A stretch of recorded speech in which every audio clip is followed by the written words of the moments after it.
everyone. Thanks for joining us for PIK Presents Live from the Knitting Wars. I'm Deplorable Knitter. We have my fabulous co-host, Ann Pinkova.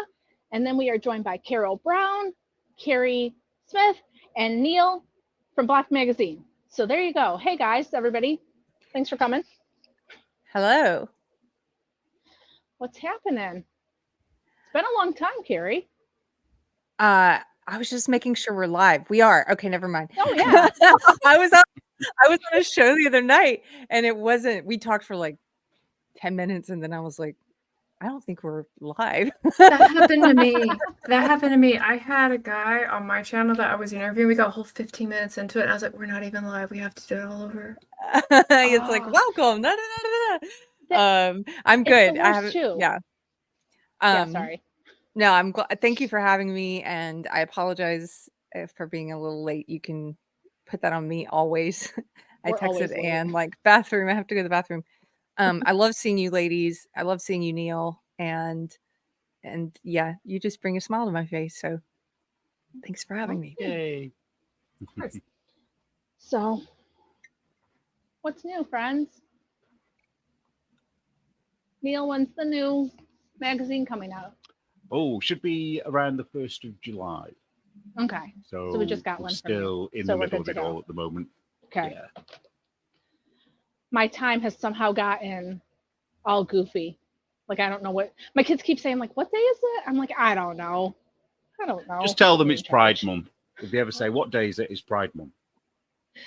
I didn't even get into an hour of June, and immediately I was getting emails from various companies being like, celebrate Pride Month with us. And I was like, stop. Do I have to? Like, it's everywhere. It's absolutely, excuse my French, fucking everywhere. And it's kind of like beyond a joke now.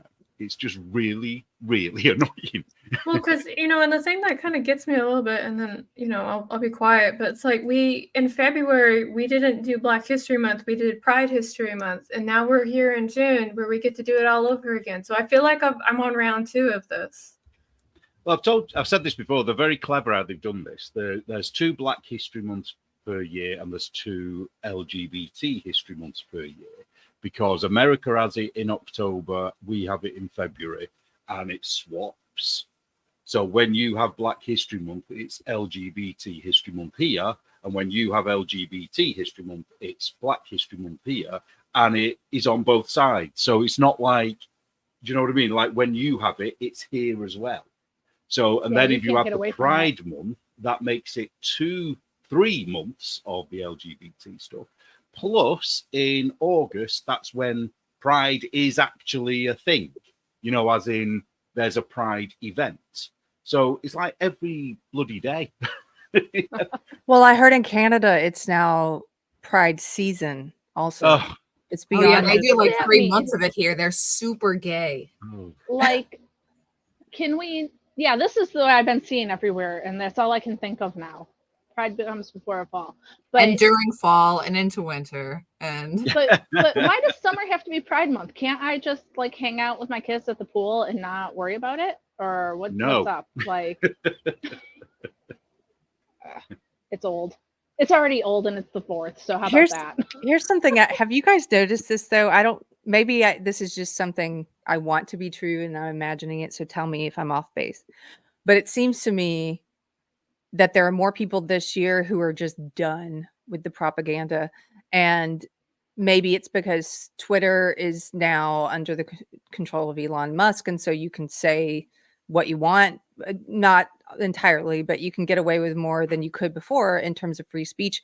Because now this Pride season, under all the corporate posts, like MLB, like the, Major League Baseball and all the different sports teams and the corporations and the military, the departments of the military in the US that are posting Pride stuff. It's just, they're getting ratioed into oblivion. And I collected about 50 different memes, just great memes. And I've just been dropping memes in the comments of each one of them. And so have other people. And it felt like now's the time for us to, it seems to me the tide is turning, that people are sick to death of it. That there are even gay and lesbian organizations like LGB and like Gays Against Groomers who are actively speaking against the concept of Pride Month, and of course different commentators who are gay, lesbian, and trans speaking against it. And so if there's a silver lining, I kind of think it's that it doesn't have the same power that it's had previously, or at least we're deflating it a bit, where we're just like, Can I go first? yeah. Real quick. Okay. So I thought it was interesting because I read like this. That's my husband doing stuff in the background. I'm sorry. I read this fun census where they talked about people who owned houses here in America, and only 3% of all house owners actually are part of Rainbow Squad, right? So if we use that as a sample pool for the nation, we're basically trying to get everybody to cater to 3% of a demographic that doesn't really partake in like a lot of our economy things, right? Mm-hmm. But Can I ask a question? Yeah. Where on your homeowner form does it say if you're gay or not? it's just a census they sent out for you to like fill out for. It's like one of the national things, right? Okay. And you know, me being the data nerd that I'm kind of like, oh, sweet numbers. I can't wait to comb through this shit. But one of the other interesting things is I'm seeing that there's a lot more awareness. So like, you know, I'm friends with everybody, you know, blue, red, rainbow, whatever. It's, if you're articulate and we can have a conversation, I'll talk to you, right? And one thing that I've noticed a lot with my blue friends is that they're becoming a lot more aware of inappropriate activities with rainbow and children. And they're kind of like, no, we're not okay with that. Like I told one guy, I was like, no, there's drag queens doing strip dances for children at schools and middle schools. And he's like, no, that's not a thing. So I just started grabbing random news articles that had photographs and videos of it and started sending it to him. And he was like, holy fucking shit. Cause they don't have, like, they don't know how far it's spreading. And now that they're seeing it, they're starting to be like, no, we're not actually okay with that. Mm-hmm. Yeah. Thank you. Yeah. I saw that the FBI was bullied out of their Pride post, that they deleted it, and a lot of people have been restricted. Did they? Yeah. See that? And we're all like, guys, you're feds. It's redundant. And they're like, delete post, delete post. No, it's funny though, and I think that that's the biggest thing. It's like nobody really cared when it was Pride. Like it's like, oh, we're gonna have this rainbow stuff and we're gonna have a parade. And I mean, like I lived in our downtown city 20 years ago, and like parade day was like the guys in assless chaps walking around. But that was like Which, the I mean, worst like thing on one you side, saw. I was like, asses. I'm all about asses. Okay, I'm sorry. but like, you know, 20 years ago when I lived in the city, that was like the worst thing you saw. Like that was the most and there was some weird lady in our city that would go topless with a snake on, but other than that, like it was totally But that pretty was much her own thing and normal. totally separate from the parade. Well, truly, she did it at all the festivals, so it was just a thing. But I mean, like that's what it was 20 years ago, and now it has become so absolutely sexualized, and especially this whole thing with kids. Why do they want the kids?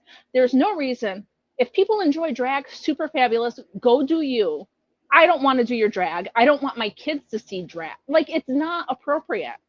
And I think that people are starting to realize that. That's the, because it's, ugh. I'm an Sorry. old fuddy-duddy. No butts in the street. Yeah, well, some of the videos coming out, I mean, the LGB organization that I mentioned, they shared a video that was one of the ones that went viral of, it's just nudists. It's just naked pervs just walking down the street in front of kids. They're using it as an example. It's so funny because Viva Frey, I think it was, somebody showed me a tweet of his the other day where he said he had his mind blown in a conversation with, I think it was Barnes Law, where Barnes had pointed out that it's not that Catholic priests, it's not that there's a higher incidence of child sexual abuse among Catholic priests. It's that people who want to do child sexual abuse become Catholic priests. And this was a new concept to him, which that kind of surprised me because it seems obvious. Like obviously predators go where there's prey. So you will see more of them in those roles, like as a priest or as a Sunday school teacher or as a elementary school teacher, or, you know, they want to be near kids. They take jobs near kids they take jobs that give them trust. They want access. And so it's a similar thing with the Pride stuff. It's like, of course the pervs are going to be there because you allow perversion. So, you know, now it's like how do we know which people are you want to claim and which ones you don't? Because you got a bunch of pervy nudists walking down the street now as part of the parade, and you're cool with it. Mm-hmm. Hey, I've given Amy. I've given this lady. hello. I've given this like little soapbox speech before, so I'm sorry if you guys have heard it before. Just bear with me for a minute. So I grew up in the 80s where when you were gay, you either went to jail or they put you in the insane asylum and shocked you to death. So, torture, right? Until you weren't gay anymore. So at that point, like coming out and being gay, like there was a legitimate fear, disownership from family, isolation, all that stuff. So the thing that kind of kills, and then because I knew of that history, like when the 1990s came around and being bi was like acceptable, right? It was almost being gay, but you could still pass for straight. So people were like kind of okay with it, right? And as more of these horror stories about the 80s started to come out, so, Blue Ranger from, Power Rangers and stuff came out, he was bullied and harassed every day for being gay. They sent him to a place to go and get straight and he tried it, just didn't, it didn't stick. And when those heartbreaking stories came out, people who, are well-meaning are kind of like, we can't let this happen to more people. We have to bring awareness. We have to protect this group, right? And so as we moved into like the 2000s, it was a little bit more kind of like, okay, we're accepting of you. Just don't be weird near me, right? Like that was kind of how it was. And then narcissists were kind of like, look at this. I can say that I'm part of this group. And when people say mean things about me, everybody will bully this motherfucker, right? Mm-hmm. And so they let these people come in. There's a book, it's called the Handbook for Narcissism. So it basically talks about how to identify narcissism, what it looks like, and how to counter it and combat it. It's a really good book. And narcissists, if they want to have power over you, they're not really going to care if they have to wear a dress to do it, right? Yeah. And last time I was speaking terms with somebody from Rainbow Squad, like permanently, I said, you guys have been infiltrated by a very predatory group and it's going to stay that way until you start policing each other. And she's like, well, I don't have the willpower to do that. I was like, well, then you're fucked. Yeah. But that's true. I think that you're absolutely right. It was a horrible thing. A lot of people were persecuted and I can think of a couple of true crime cases, even from very recently, where people were targeted because of being gay and whatever. There was a couple serial killers that went after gay men. And so, there was an over response to this, the way they were treated. And then that caused the whole flood of like, now we have to accept everything. And there has to be an in between. Like the dudes that it's their kink to dress up like little girls, they don't belong there. They don't belong in women's spaces. That's a kink. Go away. And the pedophiles, that's not a sexual orientation. Go away. But the people like Gays Against Groomers who are just trying to live their lives, being happy, doing their thing, that's what we're coming to. They are policing each other, but it's that thing that always happens. It went so far one way, and so then to compensate, we went so far the other way that it's like just out of control. Yes. But. And now what you're seeing is that it's going, because what happens is we keep going between these extremes. And so now you have, for the first time in decades, the support for gay marriage is now sharply declining. And so you're going to see this backlash go the other way, where there's going to be more of, I think people viewing it all as like, this is all one thing, and now we're going to oppose this whole thing. And I see some of that sometimes also on Twitter, with people just being very unkind to like based transsexuals, like people who are saying, hey, I have a mental disorder. It's called gender dysphoria. I choose to try and present as the opposite sex, but I know I am not the opposite sex. And I oppose pushing this stuff on kids. Like those kind of people. Sometimes those people get hate from everywhere. And I don't know if I'm making sense. No, you are, because they're coming out as a counter voice, right? And they're kind of like, I don't think that's okay. And then like the moment like the mob that wants to like, the predatory mob, will say it that way. When the predatory mob starts to hear that there's somebody with a narrative that's going against what their agenda is, they have to get rid of it as fast as they can. So they'll try and discredit it, get rid of it, bully it, whatever they have to do. And it's a horrible place to be, because again, narcissists they'll do whatever they have to have power and to win over you. Yes. The problem is, we've got matching cats. Look at your cats. Are they are matching almost. Yeah. Yeah. Oh, They're brothers from another mother. mine Something. doesn't like being picked up though. No, he's mad now. Yeah. How funny. Yeah, I think the issue with this is queer theory. That is where the problem is. I did loads and loads of research on this for an issue a couple of issues ago. And queer theory, they'll deny it till the cow comes home, but it includes everything. And anything you can imagine is included in queer theory, apart from sex that results in a child. Yeah. So basically, it's everything. And I'm not kidding when I say everything. It's, I'm not even going to say it. You think about it for a second. Anything that isn't, going to give you a kid is queer. Anything. And that they don't want people to realize that. And that's what the plus means in the LGBT, blah, blah, blah, blah, blah, blah, plus whatever. Yeah. You're absolutely right, Neil. It's And all, then it's all. And then they put it on a knitting website. Yeah. Well, I mean, I've got no issue with anybody doing whatever they want to do. If you're adults and you're consenting and it's not going to hurt anybody else, I really don't care what people do. You know what I mean? I don't necessarily want to see what people are doing. Yeah. But, No. But the issue is what they're doing. I was waiting for you. You're So waiting for me? this is so badass, DK. I saw this. I have to remember to post it tomorrow. I can't post it today because I was too online today, and I did too many posts, so nobody would see it if I did it. I have to do it tomorrow. Yeah. Let's see it again one more time. Oh, yeah, absolutely. Who designed this? I did. I love it. This is all me. This is what my brain does when I'm supposed to be sleeping. 3 a.m. I'm like, what could I knit? Oh, and you should mention the crafting exhibit too. Oh yeah. Before we started, Ann and I were talking about it. There's a Don't woman you have I a know. store too? Don't you have a store? We also have I a have- store.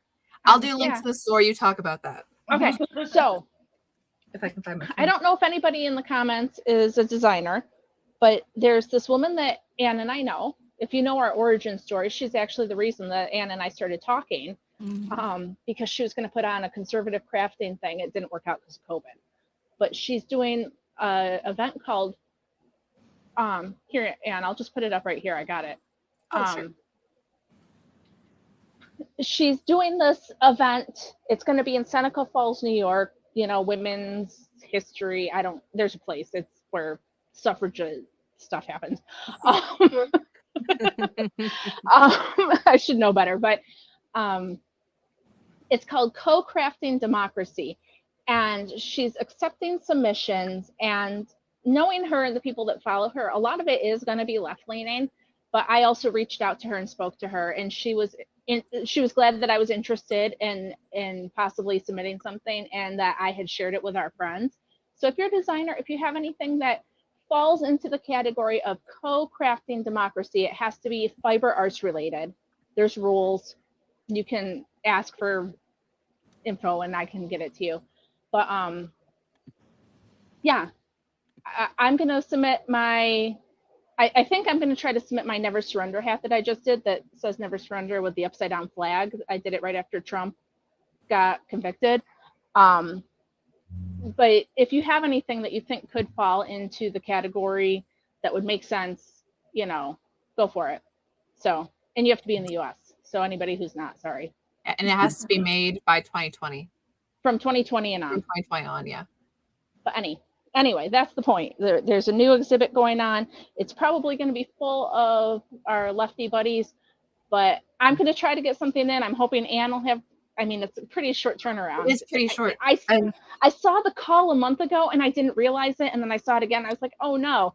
I know. But, and I have one big old submission staring at me right now. I should switch over to knitting on that, for a certain person's magazine.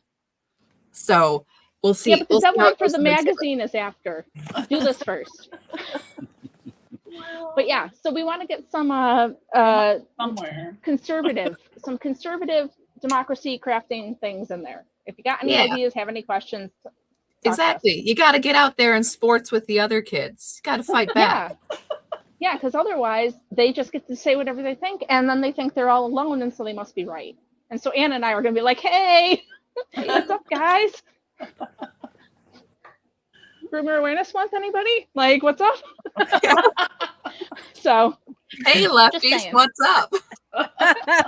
I'm trying to decide what my next one's going to be. I have a whole list of stuff. That should have been the Stephen West alternative, you know, to the swastika. We should have had that in the middle. Yeah, it'd be that, and then do the shawl out from that. Yeah.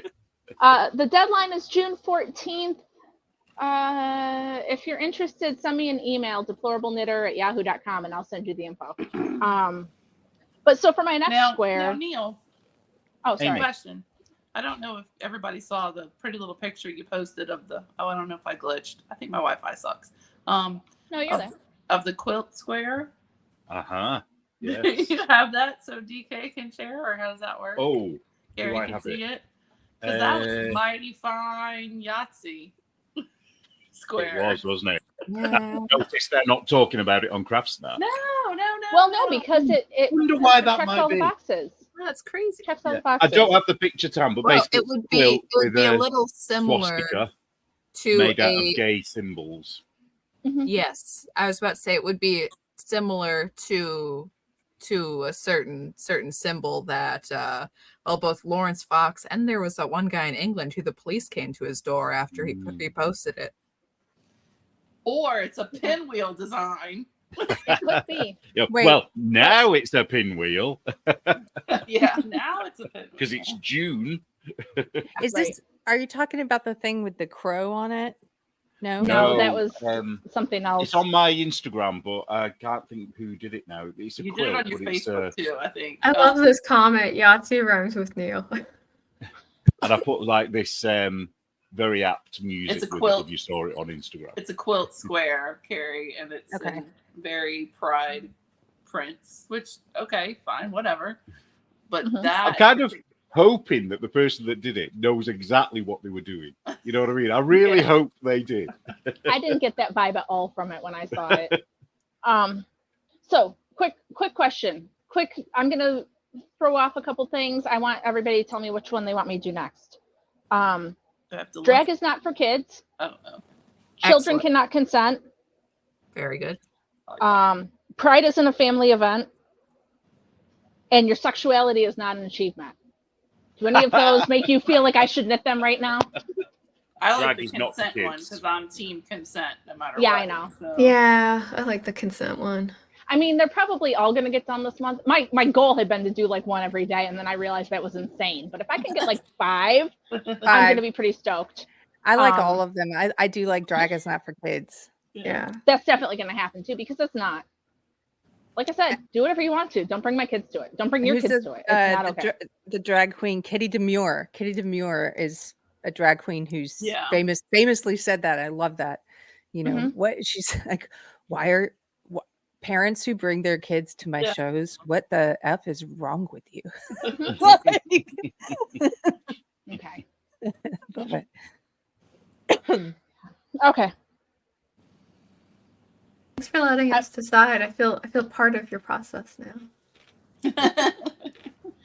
Yeah. Well, like I said, they're all probably going to happen, but I just well, I you've got that 2 for the drag, 2 for the consent. What does Anne say?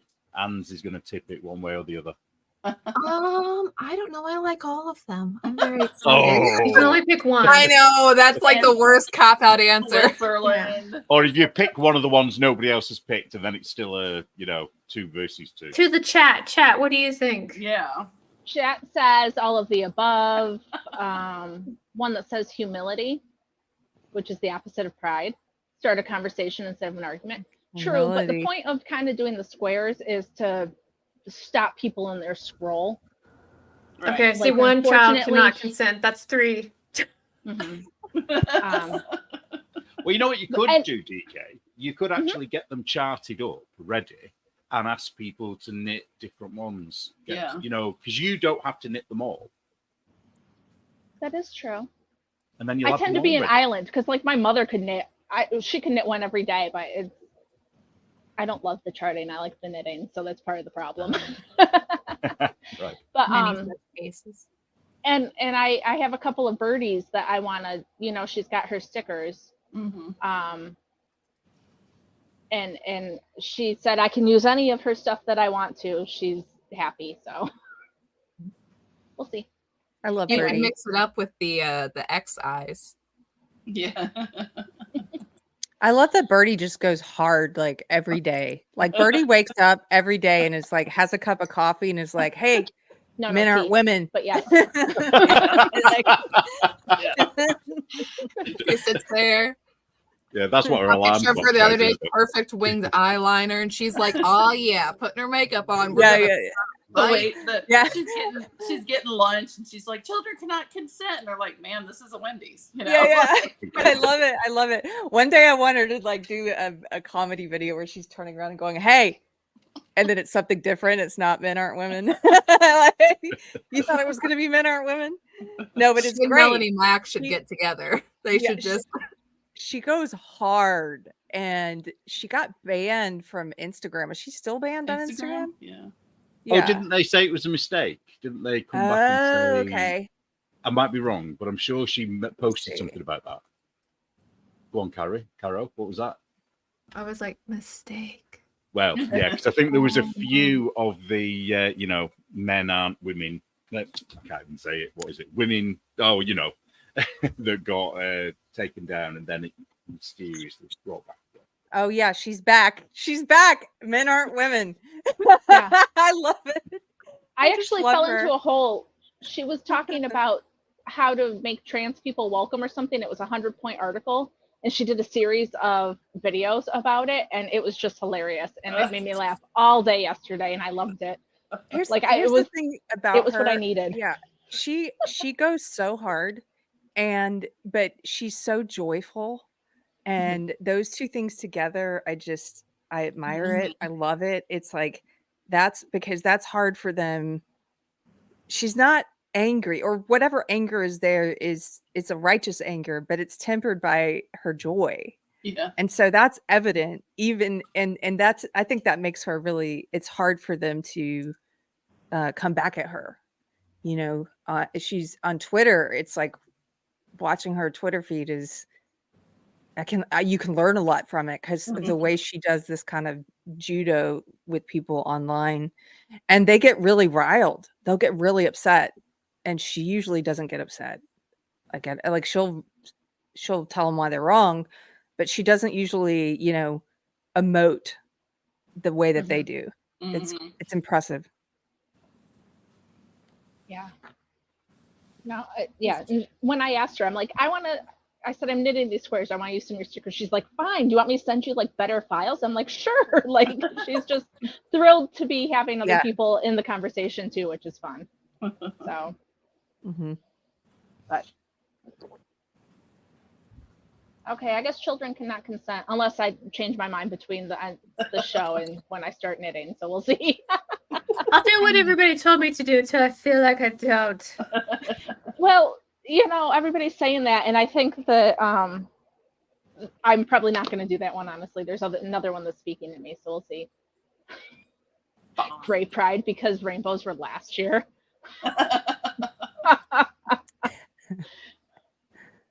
Well, you've seen like was it last year, or maybe they did it again this year, where it was the Skittles, but the Skittles were all white because Pride is the only rainbow that matters. Oh, what did Hobby Eye get into? Is it Hobby Eye or Hob Eye? I don't know. Yeah. But they've got in trouble on Craft Snark, haven't they? For having Yes, because you have to have the right pride flag. Oh, what did they do? Have? They had the transphobic pride flag. Oh, is that a real rainbow? Yeah, I guess it's the OG pride flag. Oh, it's not the Progress Pride. Oh, so it's not good enough to have the old pride flag. See, this is why their stuff is so ridiculous. Because you should just be happy that they were like, "Hey, here's a flag," but no, it's not the right one. Have you seen Have you seen all the flags? There are more than there are countries in the world. You know what I mean? Yes. Like, how many countries are there? 9? Is it 90 or 60? I can't remember. I'm no good at it, but There are literally flags for everything. If you've got an ingrowing toenail, you've got a flag. You know. And you're into it. And it You're gets like, you off. ooh, There you toenail. go. I want to How see. will everybody if know the- I've got an ingrowing toenail unless I have a flag? Where would my people be? You know, I would find them. The toeies. Oh, Dude, there's a bear pride flag now. What the hell does that There even is. mean? It's all brown. Oh yeah, that's been the bear pride has been around a long time because I Like I really- had that Didn't flag Neil on my. explain that one once? I don't think I need an adult. No. What? I don't want to. I don't want to know. Oh, Pride Bear. it's just big hairy gay men. Unless you mean there's a new Oh. kind of bear, but no bear and that the flag. Baldur's this is how- Gate 3 pride flag. Where you're I'm like, scared. oh no. I was There looking were- to see if they had maps in here. So I wonder if, like, you know how they give They out- don't. I think they identified as something else because when it found out that they were cheese Yeah. pizza fanatics, they had to give themselves a different name. I Is wonder that if, like a Well, joke I'm one? looking. you know how they give out, like, you know, flags at all these events, and then, you know, at the library or whatever. I'm sure there's people giving out, like, pride flags, right, for, like, parades and events and stuff. I wonder if it's, like, going to be like, you know, when they print 2 Super Bowl shirts because one has to be a winner and Oh, one's a yeah. loser, and they, like, Yeah. send the loser shirts, like, to other countries as, like, donations and stuff. And are they going to, like, Yeah. gather up all the OG pride flags and be like, no, we can't use these anymore, and like mail them to some country somewhere? Okay. Oh, go So on. I have a Go on, question Vika. quick. What is pocket gender? Oh boy. What? I don't Pocket know. It's gender? on. It's To on the Pride internet. flag site. Wait, what's that? To the Pocket internet? gender. Okay. What did she say? I missed it. To the internet. To the internet, what? Pocket gender I think she's- refers to a group of genderers. That's how it said. That are used Genderers. by either one person or a small group of people, and typically not well known. They're often Xenogenders. I don't know what any of this. What is this So, mean? Is Okay, this so like you and your xenogender. Tumblr friends get together and decide Okay. you're all butterflies? Yes, that's Xeno is the non-human Just- genders. Just your little Oh. group. Non-binary or non-human, yeah. That's called BCO. I Can I be a fairy? I think so. And then I could have real sparkles. Fuck. But that sentence that Carol just read is like when I ask my kids to do their schoolwork and then they read me what they've read, and I'm like, I know those are all words, but the way you've done that, that doesn't make any sense. Gosh, look at all these. Okay, so one of the pocket genders is ego gender. Are they Yeah. all? Oh, There's That's called. Well, one that- I mean, There's that- maybe I that should shit. make that. echo gender. Okay, we have echo gender. We have is off there gender. narcissism gender? I don't know. No, I think it's when yes. you're an Indian gal with a peg leg. Who's Oh, we have gay. gender blank. Gender blank. That sounds like a superhero. Okay. Is that like a sock black? I'm not clicking on these. Like my search engine's already screwed. I'm gonna get so many messages now. Don't make it worse for me. Okay. I took one for the team. There's Well, an air I've been gender. searching. My Instagram algorithm's all messed up. I'm gonna have to go back in and like reset it because I was searching for like stuff to knit, and I was like, oh god, they're gonna think that I'm like into this now. So, There's a magi gender. Okay, I'm gonna click on that one. What's that, Magi like gender wizards? is a gender or an umbrella term for identifiers that are mostly one gender and slightly of other genders, is similar to paragender. Oh. Okay.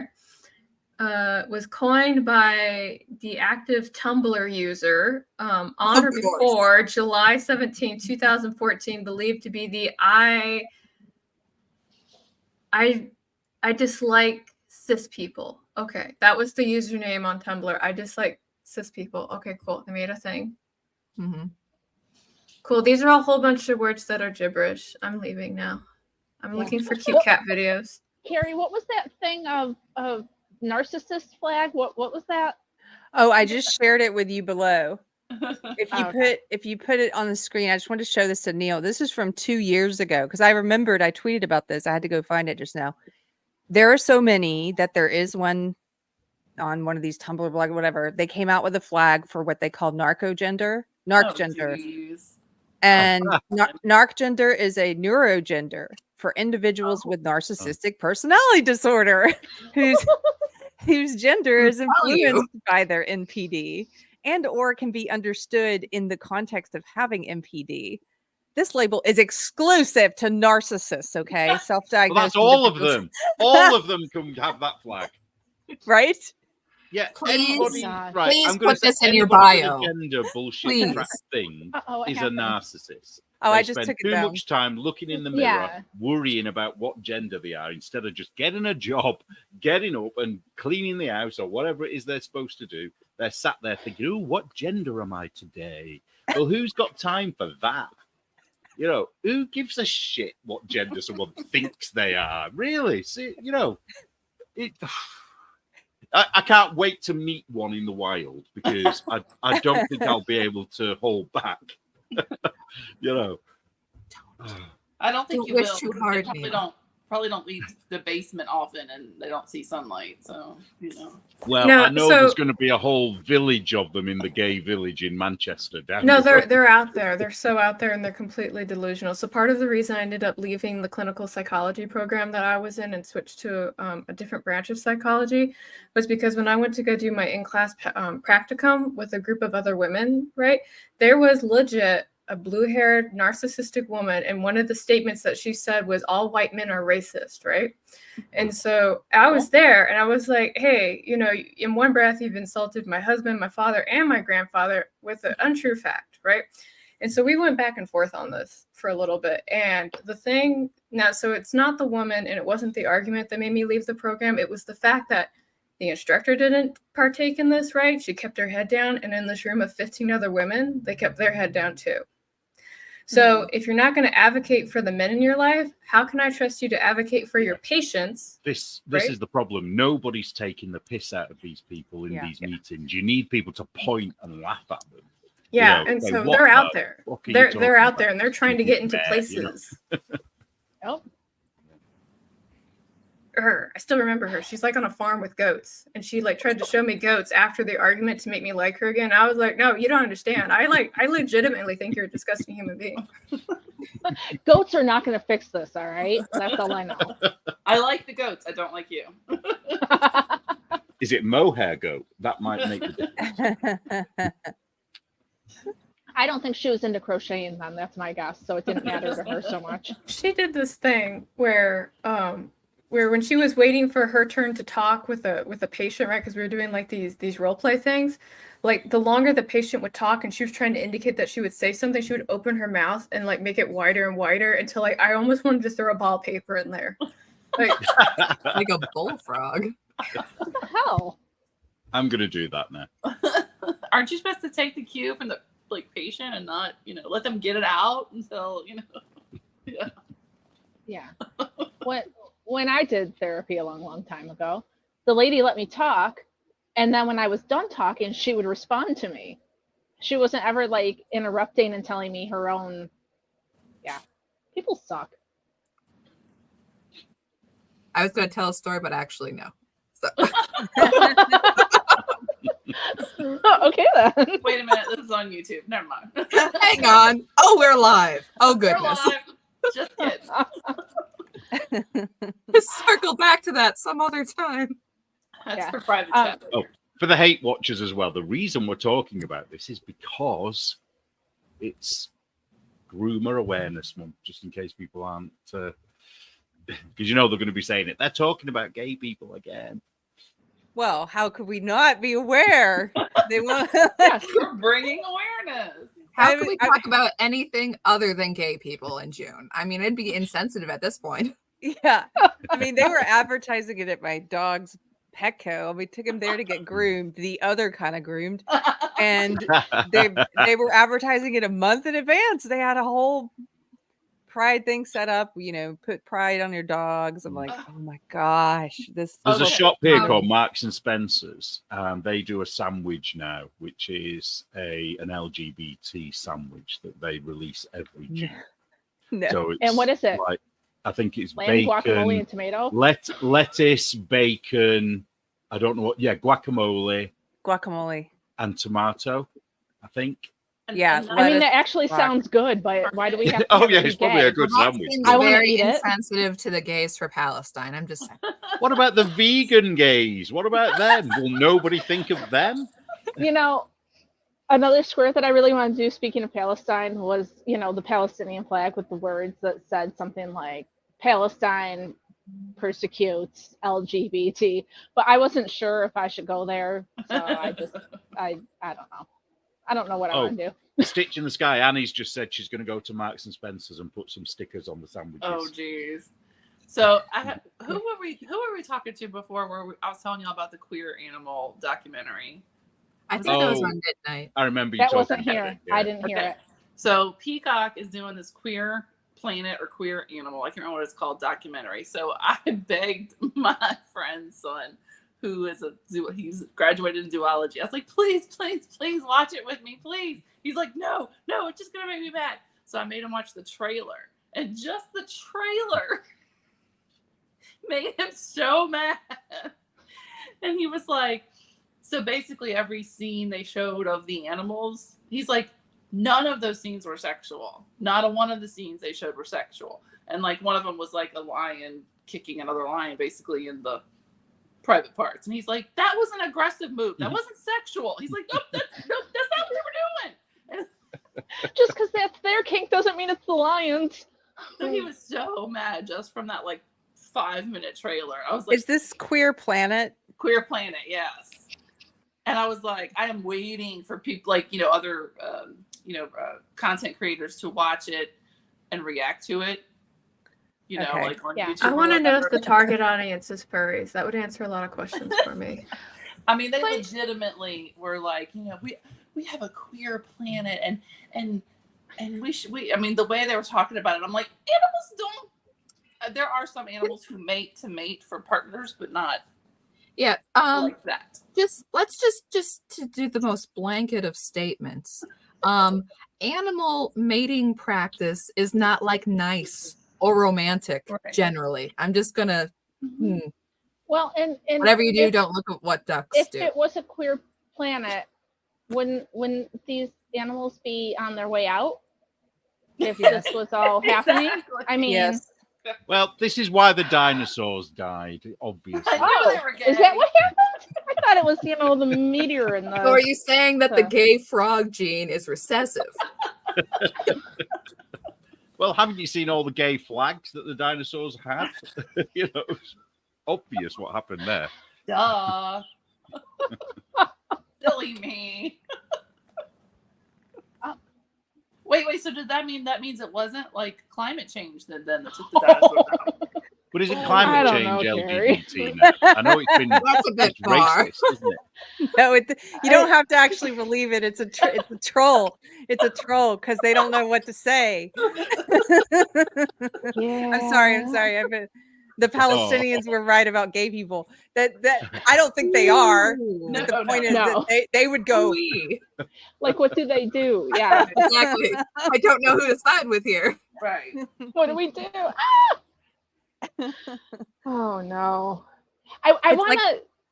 I don't want to rage bait. Like, I don't want to be Right, one of those right. rage baiting Right. people, but also I want to say stuff that kind of makes people stop. Like, I think Right. there's a difference between like pissing people off just to piss them off and kind of being like, hey, what Right. about this? Yeah, this one's more So- rage baiting. This is Yeah. I thought of it. It's based on the that old 4chan when they did about how Islam is right about women. Oh, I never saw that. which Oh no. which made leftists go like, I'm mad, but I'm not sure at which part. Like, Well, that's a bit like the "it's okay to be white" in a way, isn't it? Yeah, yeah, 'Cause yeah. It's in a similar vein to that because it's like if you say it's not, Yeah. I mean, I've never encountered anybody, of course, down here in the South too much that's super pro-Palestinian. They protested at colleges here. But like, if I ever encounter someone, the first questions I'm gonna say is, "What river and what sea?" Mhm. If you can name those two things, then we'll continue to talk. But I guarantee you, they can't name those two things. Yeah. No, somebody did that. They went around to college and were asking people all those things, and the Yeah. kids couldn't say what was happening. Like, Well, the other Yeah, one I'm this not week no was idea. what girls, like- exactly was Trump convicted Well, they told of? us to come down Mhm. here. Slightly different thing, but it was exactly the same. Silence. Nobody knew. Yeah, nobody knows. They're just happy that it happened. Yeah. By the way, What? Keri, I've been really enjoying your Trump radicalization arc. I'm just like, it warms my soul. Because I know before you were a little like, well, of course I'm voting for him. And now you're like, yeah, and screw you. I'm like, thank you. I love it. Yes, it's a big middle finger now to the establishment. I have to. It's like that girl. I saw all these people like me. I was already, saying I'm going to vote for obviously for whoever wins the primary.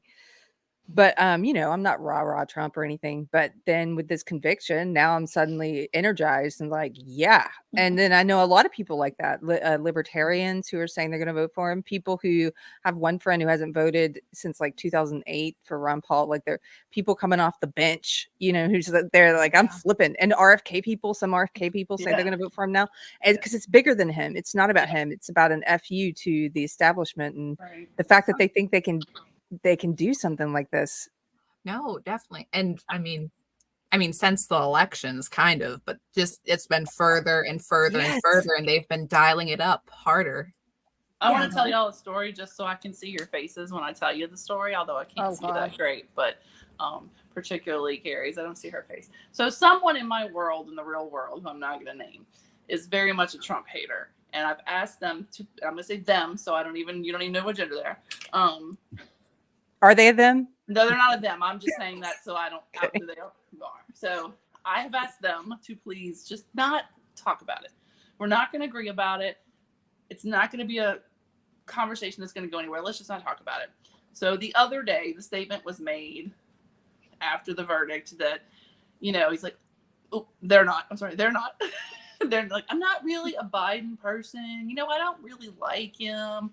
I don't think I'm going to vote for him. But like just the Trump family, his son, the people around him. And I'm like, well, I know lots of people who voted for Trump, but they're not like, crazy MAGA people that are going to like go, do horrible things. He's like, no. I don't mean that. I mean the family and the sons, just the way they act and behave, particularly the son. I'm like, which son? Hunter? Junior. Okay. Does it matter? Does it matter which son? Yeah. Think about it when we're comparing to the current president. Yeah. They don't see Hunter. They don't see his daughter either. It's the like they don't amount exist. Of Christian faith that it took to sit there and not go off. I was just like, it's a good salad. Just show the photos, Amy. Just show the photos from Hunter's great laptop. salad. Let me tell you, They're all out there. I've ever eaten. Let me tell you. No. Mm. Amy, I gotta tell you. Amy suddenly became the person in the commercial who's like, salad's the best. And you're like, why are they laughing at salad? Like, yum, yum. No, every other Wednesday, I clean the house of a retired New York State Court of Appeals judge.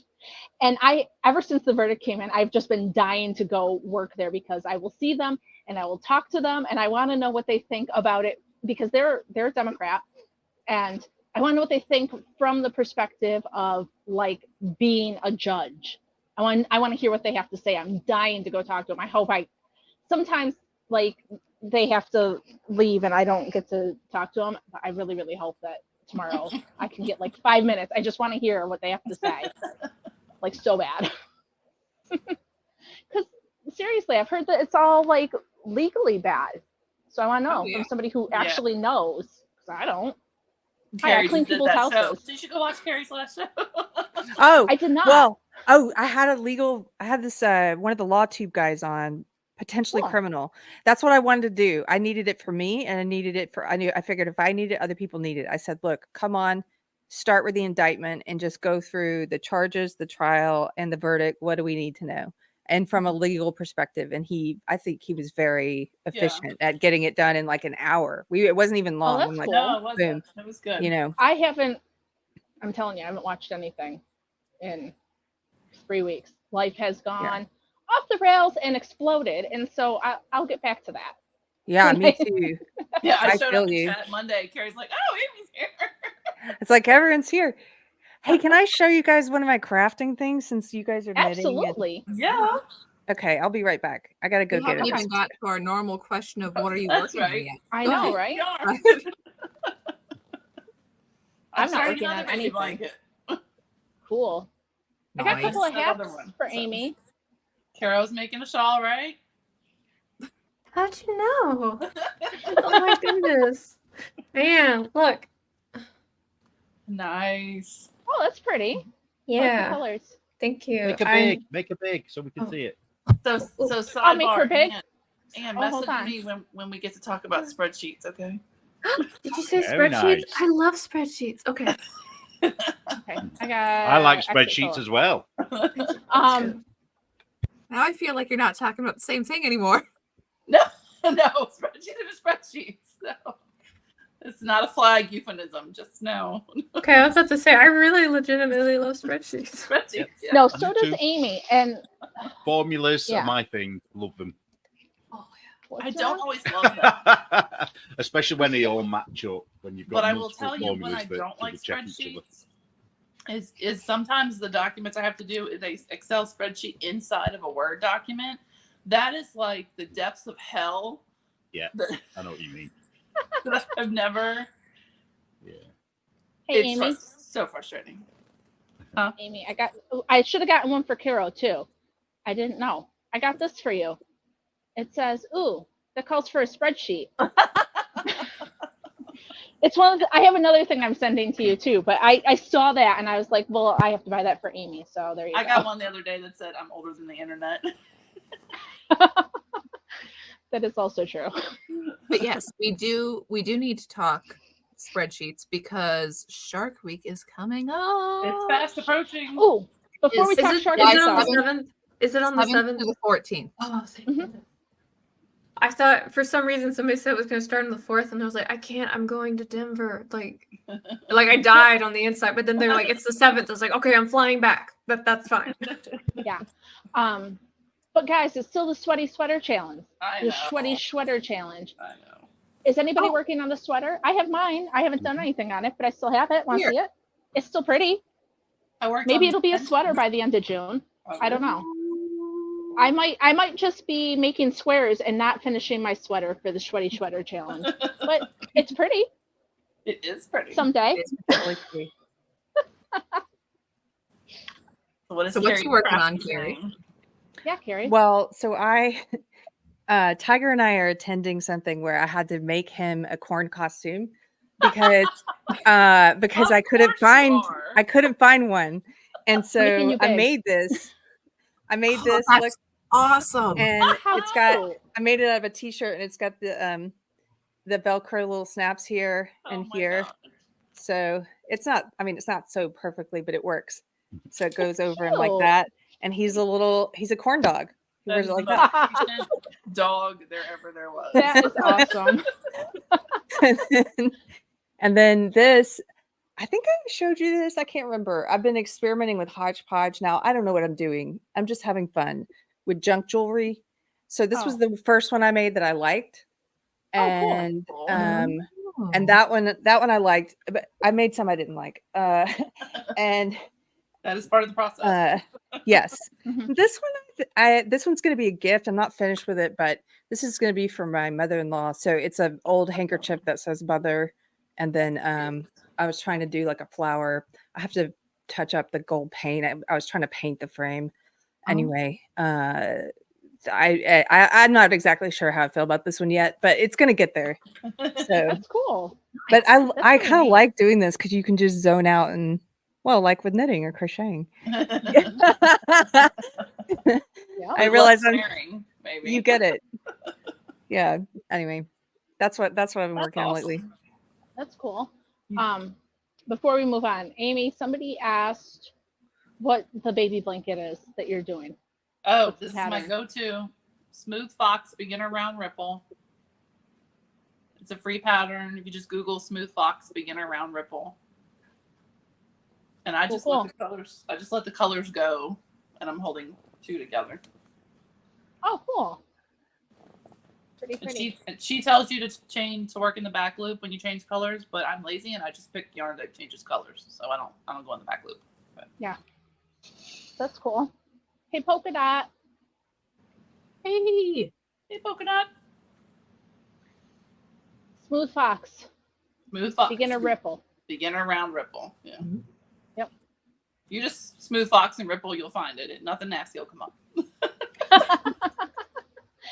So we trust Carrows. That sounds like they can make that nasty because they apparently They can make most things they nasty. can make anything Unfortunately. nasty. So Anne, what are you making? Are they your mitts? I have several things I'm making. I'll show them off. I'm still Cool. sorry. I just repicked up the Isom shawl, which I need to finish. So that's exciting. Let's see. Let me bring my bag over. Yeah, I'm working on. I have a test knit, which again, fool. Oh, hold on. Hold on. I think you can actually see it. Even. Hey.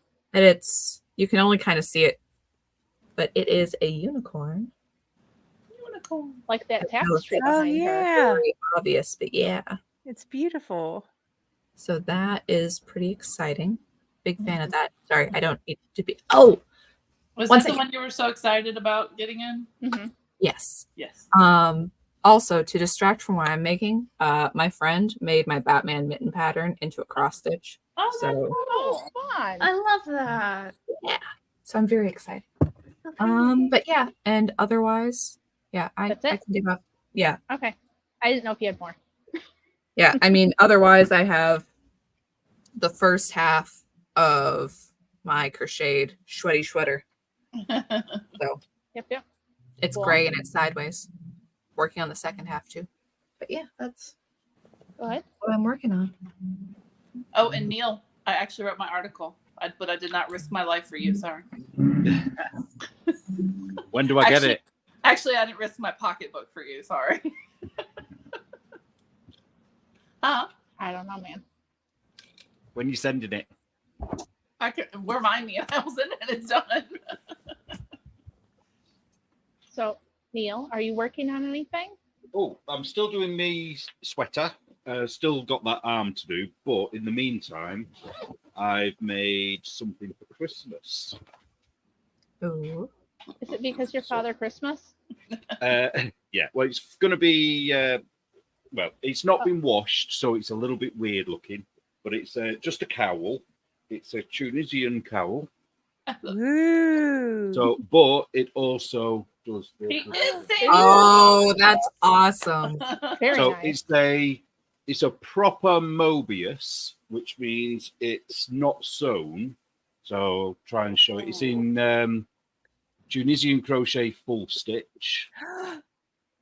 And it is very easy, very quick, and it's Cool. very big and stretchy. Well, when I say very big and stretchy, it does stretch like that. Yeah. And Very good. so it's hoping that someone will test it for me, but it's so simple. So simple. Right, put me down, Wow. make Show me your- small. Aren't you going to show your sweater? Oh, you've seen that? I've not done anything new on that. I've still got to do the Alright, final fine. sleeve. Liz says It's it's so your funny. Illuminati hood. Yeah. Well, if you want to make one in black, anybody for the Illuminati, then you can do. Yeah. And you don't have to have the fluffy bit around the edge. Oh, if you don't want to. Carol. Carol's getting her hood. He's like, it's already. Carrie, you missed it. We were the Illuminati, and we had candles and hoodies. No. Oh, man, I missed the Illuminati. You weren't here either, Amy? No, I don't remember that. Apparently, it was just the four of us then, because I put on a sweater with a hood, and No. yeah, we were doing it. I will send them a text message. Somebody wants to see the sweater. Okay, it's here. See, I told you. And what is it? I put you on solo screen. I put Ann on solo screen. You guys are like, oh no, not solo screen. We're We're shy. internet podcaster people. This is what we do. What is Okay, wrong with so- you? This is. Oh, wait, hold where am I on. Going? So there's one sleeve done. There's the missing sleeve here, and I want to do the ribbon again. I don't like the ribbon, so I'm going to rip that out. But it's, again, Tunisian crochet. This is the simple stitch. Again, very, very, very fast. And it's probably going to be the thing that I'm obsessed with for quite a while because get things done. Cool. But if you just put the Very sleeve nice. on it, then you'll finish it for the Sweaty Sweater Challenge. Yeah. The only reason I've not done the sleeve yet is because I was doing that. I just wanted something different. So I'm going to finish this sleeve this week. So it will be done by the end of the Good. week. And I then do I'll- like the Santa with a hood versus a hat. It's a very old fashioned kind of a thing. Yes. Yes. You could put a cape on it, and then you'd be really good, ready to go. My No, kids, you my put kids that do want you to on dress up as Santa. So With your Hawaiian shirt, then it's winter on top, and then some. party on the bottom. What? Yeah, it's like I love it. So, I'm gonna go change locations. My men are on the way home. I'm gonna have to go check out Keri's thing. Maybe tonight. Maybe not tonight. I'll have to see soon. So, Keri, just like a yes or no.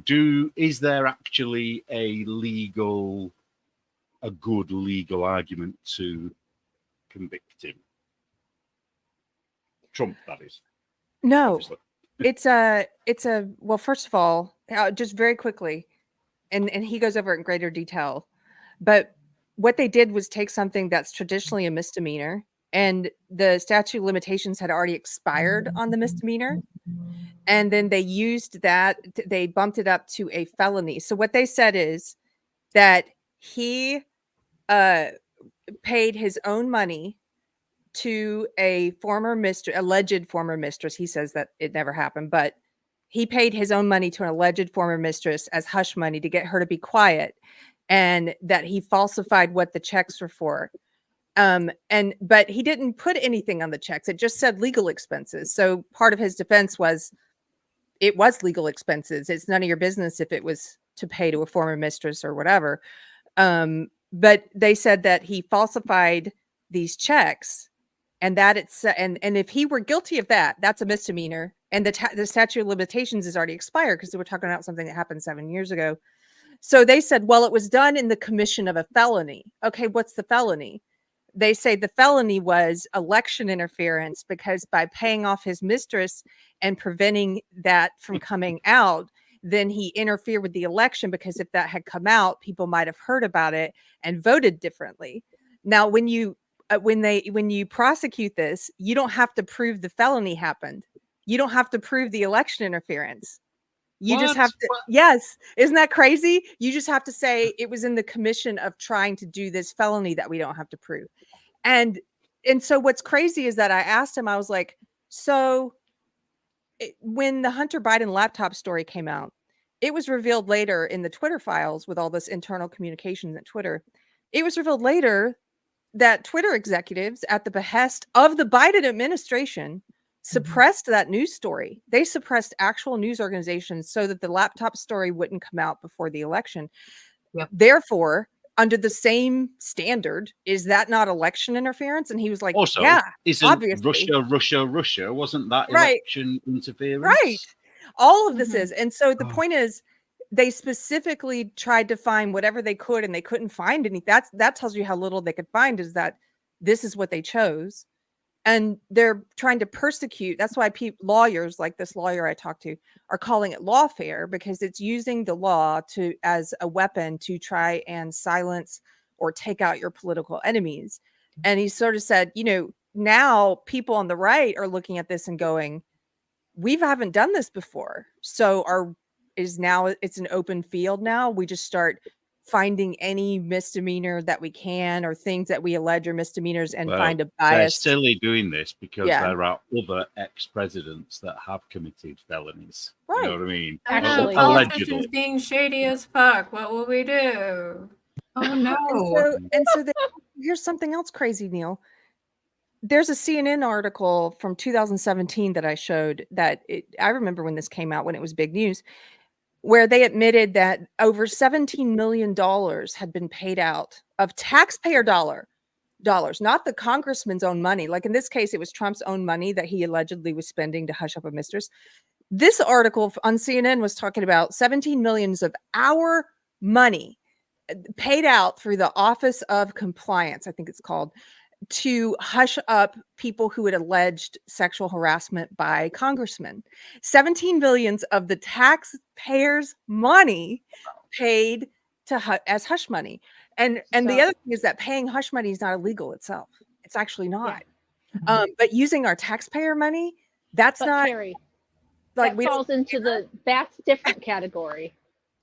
That's why it doesn't count, because that's different. Why? What Don't I you don't know? understand about it all, I don't understand how nobody's able to stop this, because it's clearly not something that is, legally okay. What they've There's a done. lot of all of- things that is not, I would consider to be legally okay with how our tax money is used. So here's my favorite example. Did you know that if you're a senator, all your children that you have afterwards never have to pay for college? No. Really? That's a thing. Yeah. I if should have been you're- a senator. Yeah, if you are a senator afterwards, it doesn't matter how long you were in office, your children will never have to pay for college. They have a free ride. Right? Did you know that if you're a senator and you're at the Pentagon, sorry. That's your Well, Illuminati bit Um, sleeping out there. But if you never ever have to pay parking tickets, because I've heard that. the before. justification is because you're so quick to get into the office, right? Like you're just going to park the car, double park it, not care. So like, okay, well, it's for work, so you don't have to pay. I mean, nurses who have to run into work to save somebody's life will get a parking ticket, right? But they don't get an excuse for that, right? So here's my favorite example, my second favorite, other than the free ride to college thing.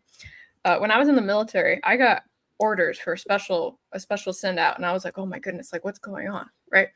I'm going to spare you all the theatrics of the story. I'm just going to get straight to the point. They flew me out and paid me hazard pay along with 4 other enlisted people and 1 officer, right? So this is like a squad kind of thing. But the reason they sent us out was because the Secretary of Defense had brought too much luggage and wanted us to carry it for him. And so we carried his luggage from the plane onto the van. Wow. Now, when delegates are going overseas for whatever business thing, they obviously have to stay somewhere, right? Well, fun fact is that whatever floor that they stay on, nobody else can stay on that floor. So when they go somewhere and they stay in a hotel, they don't just buy that entire floor, but they also buy the one above it and the one below it. Taxpayer money pays for that too. Isn't that great? Shall I tell you what your officials are allowed to get away with as well? Yes, They're you can, allowed to because I've seen your shit. I've seen it. They're allowed to. So American wives of diplomats are allowed to kill British people and leave and not be arrested. What? Oh, that The was a big wives case. Yeah. of them. So not even because the ambassador has got immunity, haven't they? They can do whatever they want, but the wives and families shouldn't have, but they do. What? That sounds like an awesome true crime story of where a diplomat's wife, has an affair, kills someone. No, but that was a big story, and that was when Trump was in office. That's crazy. Is that the remember that. motorcyclist? Well, it was a car thing, wasn't it? So she killed somebody in her car. It wasn't a murder, but it was she killed somebody. And it was her fault, and But then still. she just. And it's like, well, no, that she shouldn't come under diplomatic immunity because she isn't the diplomat. You know? Yeah. I think Keri has an article waiting. Oh yeah. Oh yeah. I do have this. I was going to show Neil when we were talking about it. Yeah. This is that article from 2017 CNN. Congress paid out 17 million settlements. And this was over a period, I'm trying to remember how many years since its creation in the 1990s. And this is paid out by the Office of Compliance, which That's we like fund. straight out of George Orwell, that isn't Yeah. it? It sounds Yes, and we the don't get to Ministry know- of Compliance. and we don't get to know what it's for. We don't even get to know how many were harassment allegations, how many were sexual harassment allegations. Like, we just pay for it. We just pay for settlements for these people who have alleged this wrongdoing by congressmen. We paid to hush them up, so that we pay to hush up people so that we keep ourselves in the dark. So that's okay. But what Yeah. Trump did was illegal. Right. And by the way, Trump paid his own money. So I he mean- should have used our money. If he'd used our money, it would have been fine. Right? Right? Do you have secret courts like we do here, where something we don't know what happens because they're secret, but some people have been imprisoned for their entire lives and nobody knows why, and it's all secret, or people have their children taken off them through a secret court and they're not even allowed to talk about it afterwards, and it's kind of really, really sinister. And I just wondered whether you have the same. I can tell you. Well, the we're not. vaccine- I can tell you. Well, the we're not vaccine supposed injury to, but court, the vaccine injury court is like that. It is a closed document that you can't tell any of the details out of if you get a settlement, and it's a separate bar and a separate judge and everything. It's a whole separate system from our regular judicial system. That I know. That part I know. Apparently, secret court is against our constitution. But- Like Amy said, though, I wouldn't be surprised if they have them. Just, you know. Well, the Foreign Intelligence Surveillance Court, created in 1978, that one is secret. I'm reading about that one right now. It says recordings of the proceedings are kept, but they're unavailable to the public because of the sensitive nature of its business. Yeah, the vaccine court's the same. Even if Same. you are the person in the settlement, you cannot disclose what you got, how much you got, there may be some instances of it, but it is completely in separate entity. That's Wow. a sweet You gag can't just order. get any lawyer. You can only get a lawyer who's on the National Vaccine Injury Court. It's all a separate entity from the regular system. This doesn't seem quite right. Nope, it's not. You can thank Reagan. All of for our that. systems are corrupt, aren't they? All of them. Reagan We're made just that happen. Wow. so bad. Oh, I That can't thing with believe Trump, this. though, going back to Trump, that really, really pissed me off on the day.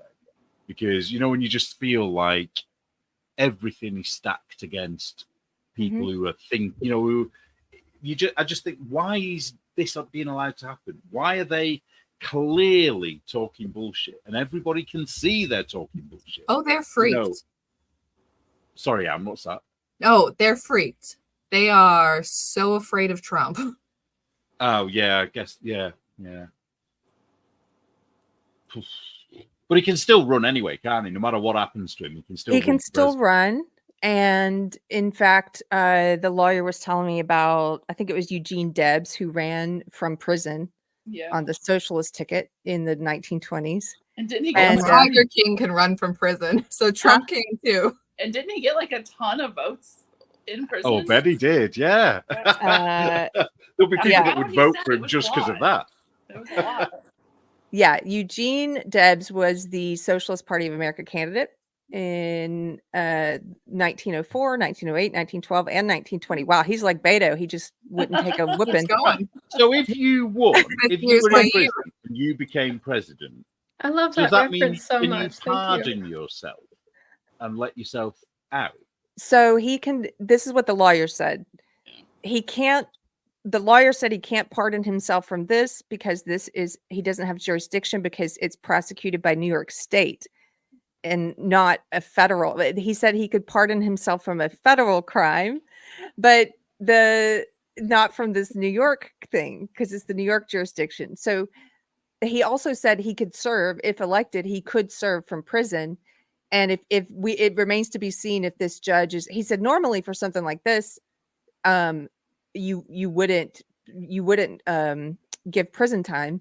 Right. But he said also normally for something like this, you wouldn't ever prosecute this. So who knows what's going to happen? He said if for some reason he decides to put him in prison, he would probably be in Rikers. So I was like, so if he gets elected, is he going to be like running the US from Rikers? And he was like, I guess. Like, No, I have, Might it's be, not two different things. One thing is No. that if he went to prison, the Secret Service goes with him, and everyone's like, "What a great sitcom!" But I then know. that someone's trying to remove the Secret Service from Trump, which is okay, fair enough. They want him dead. I mean, that's how you do it. But can you imagine being the prison guys? Like, nah, Trump, I'm for you. I go like gang wars in the prison If this in happens- style. It's gonna be like And they did Daredevil. Yeah. If they do not, if this happened and they did not name it Orange is the New Black too, I mean, I don't know. I mean, I would have no faith. Orange is the new black. I mean, to be Orange perfect. is the new black. Number 2. Carol, they want to know about that if they're going to have to empty all the floors around Trump if he goes to prison. They will. He'll have to have Riker all to himself. How terrible. Well, I mean, doesn't Like New a York allow palace. all their prisoners anyway? Aren't they like letting murderers run free after they kill bodega like people? I mean, so Hey, just you know. so long as the security camera doesn't magically go out near his cell, we're exactly. okay.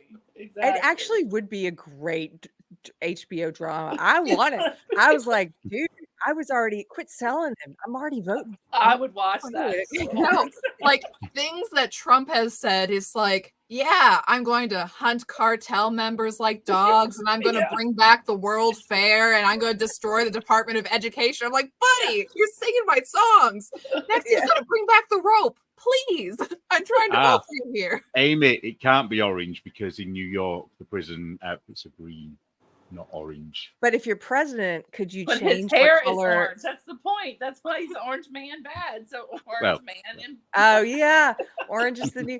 But couldn't you see that? Then it would be a funny question of what things do you have jurisdiction? Like if you are a president and you were in prison, can you change what color the prison uniforms are? I mean, It's like how, usually up to the sheriff, like Imagine, the state like, sheriff, if because that's what happened. a That's what social justice thing. And he's like, my prisoners want chocolate pudding, not just vanilla. And gold I think that curtains. happened. Yeah, Every yeah, cell yeah. has gold curtains. Yeah, we our was sheriff funny when that I you- was in Arizona, he would make all the prisoners wear pink, right? And Mhm. the news crews had like a field day with it because he was like, he's taking away their masculinity, and he's like, they are criminals. They're here for. They're gonna remember wear. that. Pink. Yeah, I remember that he was trying to emasculate them. yeah, no, he had them live in tents, and they wore pink, and yeah, And they I- ate bologna sandwiches, When I was right? arrested Like, in that was the Canada, best. all of the cells were painted pink. And apparently it's supposed to calm people down so they don't get all, stabby. Oh, Really? Yeah, I I don't learned- know that it was true. I learned I a was lot calm. about. So here's a funny. It feels weird that I say this. I learned a lot about prison by working in hospitality because one of the people, one of the demographics that goes into being a chef is actually prisoners because they don't require you to. They're like, oh, do you have a felony? Well, can you cut carrots? Because that's really what we need you to do, right? Yeah. Yeah, and they're really light on drug tests too. Yeah. And so like there was one kitchen I worked at for a hotel, and we had 4 Carloses, and so we had Batman Carlos, White Carlos, Prison Carlos, and then we had one guy that was just Carlos, like he didn't have a nickname. And Prison Carlos and I actually spent a lot of time together because we would have like correlations between like military life and prison life, and he told me all kinds of like crazy stories about that, but he said he was lucky that he didn't go to Tent City because he didn't piss off the wrong judge. And I was like, oh, how fortunate for you. See, I'm just remembering, probably nobody else on the planet remembers this, but when Martha Stewart went to jail, the Weekly World Remember. News ran a thing about like the horrors from prison, shag carpet on the toilet, Elvis on velvet on the wall, the humanity. Oh my gosh. Did you see the headline that came out? By coincidence, it wasn't about Trump, but it came out like the same day as the verdict or the day before or something. It's a new social justice phrase, woke phrase that they're trying to float. And it's about how we should not call felons anymore. We should call them justice impacted individuals. And so yes, I know. Just like you're not supposed to call illegals, you're supposed to say that they're undocumented citizens, which I'm like, no, they're not citizens. And homeless, you're not supposed to call them homeless. You're supposed to call them unhoused, which no, they're homeless. But so now they're saying you can't call felons. You're supposed to call them justice impacted individuals. The funny thing though is the headline came out like the day before or the day of the conviction. So I saw Chalkboard Harris say Frank McCormick, he was sharing it. He was like, hey, Trump is not a felon. He's just a justice impacted individual. Who are you, I saw a who meme are the you other day voting where for? Justice impacted individual. I saw a meme the other day saying about people, just following the felon, as in Trump. But then they showed a picture of George Floyd. When somebody's, because obviously we all are saying, it's the same thing, isn't it? He was a felon. Well, he was a real felon. Yeah. Yeah.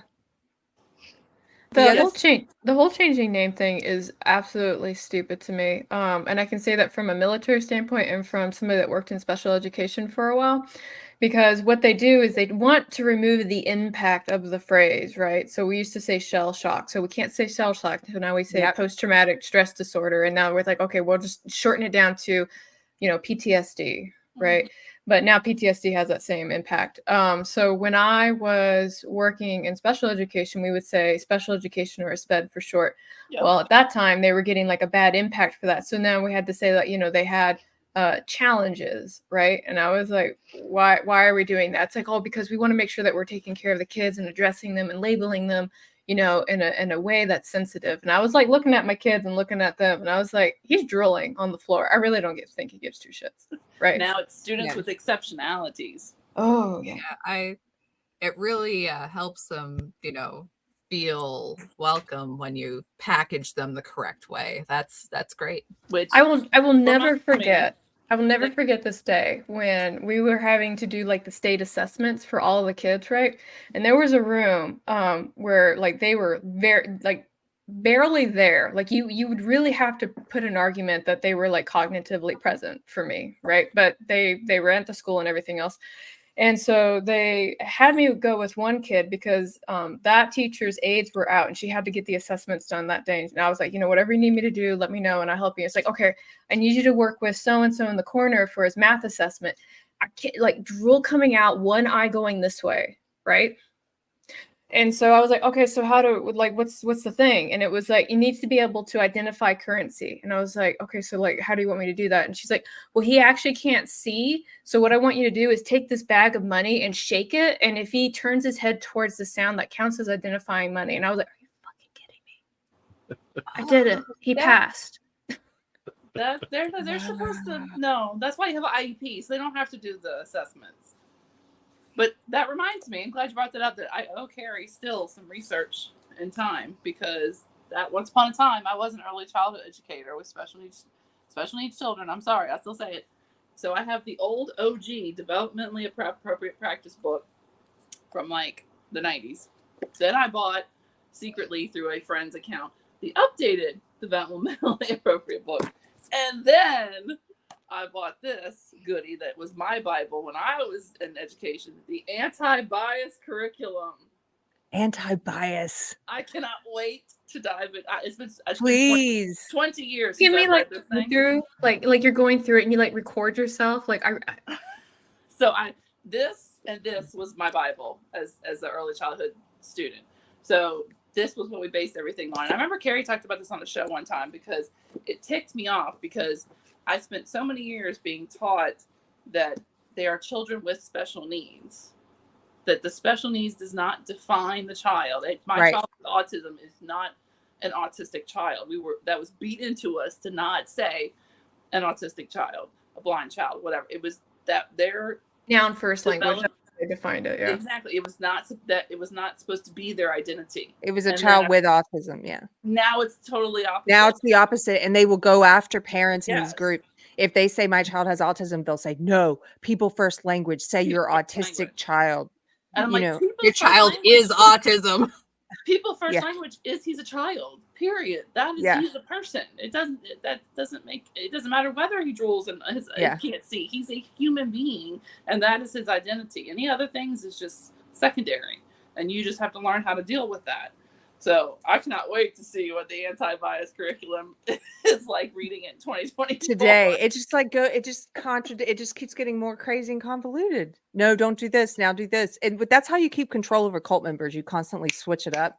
Yeah. Jump here. Now you got to jump here. And they're just, I don't want to be wrong. I don't want to get caught being wrong by the rest of the cult. Because I remember a lot of this stuff, and it was like, And it was, and because I taught at Head Start, which was the pinnacle of every experiment that has happened in public education in the United States happened in Head Start first. Because who do we experiment on? Poor kids. So all of the Common Core stuff came to Head Start first, just under a different name. But when you say poor kids, do you mean the same poor kids that Biden means when he says poor kids? Yes, there's just as smart as As white kids. That's what he said. Poor kids are just as smart as white kids. He said that. He did. Yes. I remember that. But I remember a bulk of it was going out of my way in which, as someone who doesn't celebrate Christmas, I loved it because I was like, okay, my door was decorated in winter, not Christmas, because I don't celebrate Christmas, so that was fun for me. But it was celebrating all the differences of the kids without singling any of them out, and they would force us. Okay, make sure every kid plays in every area because the classroom center. So there's the manipulatives, and there's math, and there's blocks, and there's dramatic play, which is just dress up. And so you had a boy and he didn't want to play in dramatic play ever. Like you had to try to get him to play in there. And I'm like, guys, if you just leave the kids alone, all the boys go to blocks and all the girls go to dramatic play, except for a couple of them. And you just leave them alone. Yeah. You don't tell the little girl she's got to go to dramatic play or she's got to go to blocks. Just let her pick what she wants to play with. The end. Leave them alone. And the little boy that put on a dress, he wasn't trans. He had a twin sister, and all the clothes in the house were mostly girls. Because guess what? Girls' clothes are more fun. Yeah. Yeah. So, but now, oh my God, I'm sure I'd be like, do you feel like you're a girl? Yeah, I worked at a daycare, and at the end of the day, it was one little boy and like 4 girls, and he was wearing heels because he was playing with the girls because he was 2 and he was the only boy left. Like, that didn't make him anything except a boy playing with the other kids. Like, people are just ridiculous. Yeah, I remember my mother-in-law like being mad that I let my boys pick out a pink ball, and she was like, "It's pink." I'm like, "The color of the ball doesn't make them gay. Wanting to have sex with other men makes them gay, and they're 3." So They put what gay is. When I was teaching high school, they put this one student in my classroom, and I remember talking to them, right? And then having them do homework, and I was like, this person is very able, like too able to be in my room, right? And so when I went and I talked to the counselors, because the bless school counselors, I know they're doing their best, but sometimes they just fuck up early, and you just have to go and talk to them and be kind of like, hey, you put this person with an IQ of 120 in my classroom. Like, what were you thinking? Right? And I went up to the school counselor. I was like, hey, you put so-and-so in my room. And I don't know how to tell you this, but it's not the environment for them. It's like, oh, well, you see, they're transitioning and it's making people uncomfortable. So we're going to put them in your room. And I was like, okay, let me tell you something. Everybody in my room has this calculus. Like, they can't read numbers or letters. And like, this is not how you do that. You basically just another level of funneled abuse. Yeah, you took somebody, like, you literally told this person that's transitioning that you can't be with normal people. We have to put you with like the mentally challenged people now. Like, you're sending the wrong message, like 110%. That makes sense. I like your fancy microphone. It turns off by touching it. Yeah, so like I do that because I sigh a lot, and I don't want you guys to be like, I don't want you to suffer through that. But I've also got somebody else in the other room, and I've got dogs, and they run around a lot. Right, so. right. But I like the way you do it. You touch it. It's like it's like I'm done. Like when you click the phone down, and you're like, sound off. Like mic drop, boom. You touch it. It is satisfying, yeah. And it lights up, so that's even more satisfying. It's like, guys, I want to say something. The mic is on. Let me talk. Yeah. I love it. Man, I was talking to somebody, either my kids or somebody the other day, and I think Neil and I have talked about this before about the whole Doctor Who, because I tried to watch it back when Tennant came back for those like 3 episodes, and they had that trans character, and I was like, the episode sucked, so I didn't watch past the first one. But had you not told me the actress was trans, I would never have known she was trans. She just looked like a girl. I would never have known. So wouldn't that have been a better episode if we just let it be? And she just played this character and you thought she was a girl? Isn't that the epitome of why they want to transition. Well, that's what the OG trans people, like the people, the original, the people who actually experience gender dysphoria and want to pass and want to try and live as Right. the opposite sex. That's not the new trans people. It's the narcissists, like the overwhelming majority of them now who are claiming trans. It's like they just have a personality disorder and they're disguising it as they're pretending it's gender dysphoria. It's not. You have some kind of cluster B thing going on. Yeah. And they don't, and they have to tell you it's part of their, Right. look at me, I am trans, and it's not about passing as the opposite because sex. they made it all of her identity, and like Yeah. it wasn't even until they made a reference to Donna's mom saying, "Well, I'm not used to saying her," and I was like, "Wait, that's not a girl." Like I just wasn't. She looked like a girl. I wasn't paying They attention. even put it in the episode. Oh, the whole episode. Oh, whole episode. God. And then like this furry creature, because I know you don't, you probably really don't watch Doctor Who, but there's always some kind of alien. Okay. No, So I the love alien- Doctor Who up until after Right. Tennant left. So this alien comes and he's fuzzy and sweet looking, and in typical Doctor Who fashion, you're like, oh, he's so sweet, but he's not. And Big pointy teeth. with big pointy teeth. And then so the doctor says, well, we'll make sure we get him back to wherever he came from, whatever. And the girl, the trans girl goes, are you assuming his pronouns? I'm like, it's an alien with fur. That happened, yeah. That killed it for me. I was like, what? But I mean, as I'm watching it, and I was telling my kids or something, but I'm like, isn't the whole point that I didn't know she wasn't a girl? Wouldn't that be? Should have been the point. That she was she seemed like a decent Well, actress. I think the point now, and this sort of touches on all you religious people, the point now is Baphomet. The point is to be a female with a penis or a male with a vagina. It's not to be they don't want to be a true woman or a true man. They want to be both in a way. But that's disturbing. It is very. And messed up. There's a little bit of like shaping that's going on in this. There's a documentary that I thought was really good. I don't know if it's still on YouTube or not, but it was called the Swedish D-Trans or D-Train. And it was basically talking about the trans movement in Sweden. And what I thought was really interesting was they didn't really point it out, was something that you kind of saw throughout like the 3 episodes, but it talked about how some of the individuals that were going through the transition period, like the moment they were like, okay, no, I want to go back, they were at a point where they couldn't, and they had to be reliant on the medical system after that. Right. Mm-hmm. And I think that's a little bit of what's at play, because once you start going through this process, no matter which direction you go, you're on your pharmaceutical for the rest of your life at that point. Right.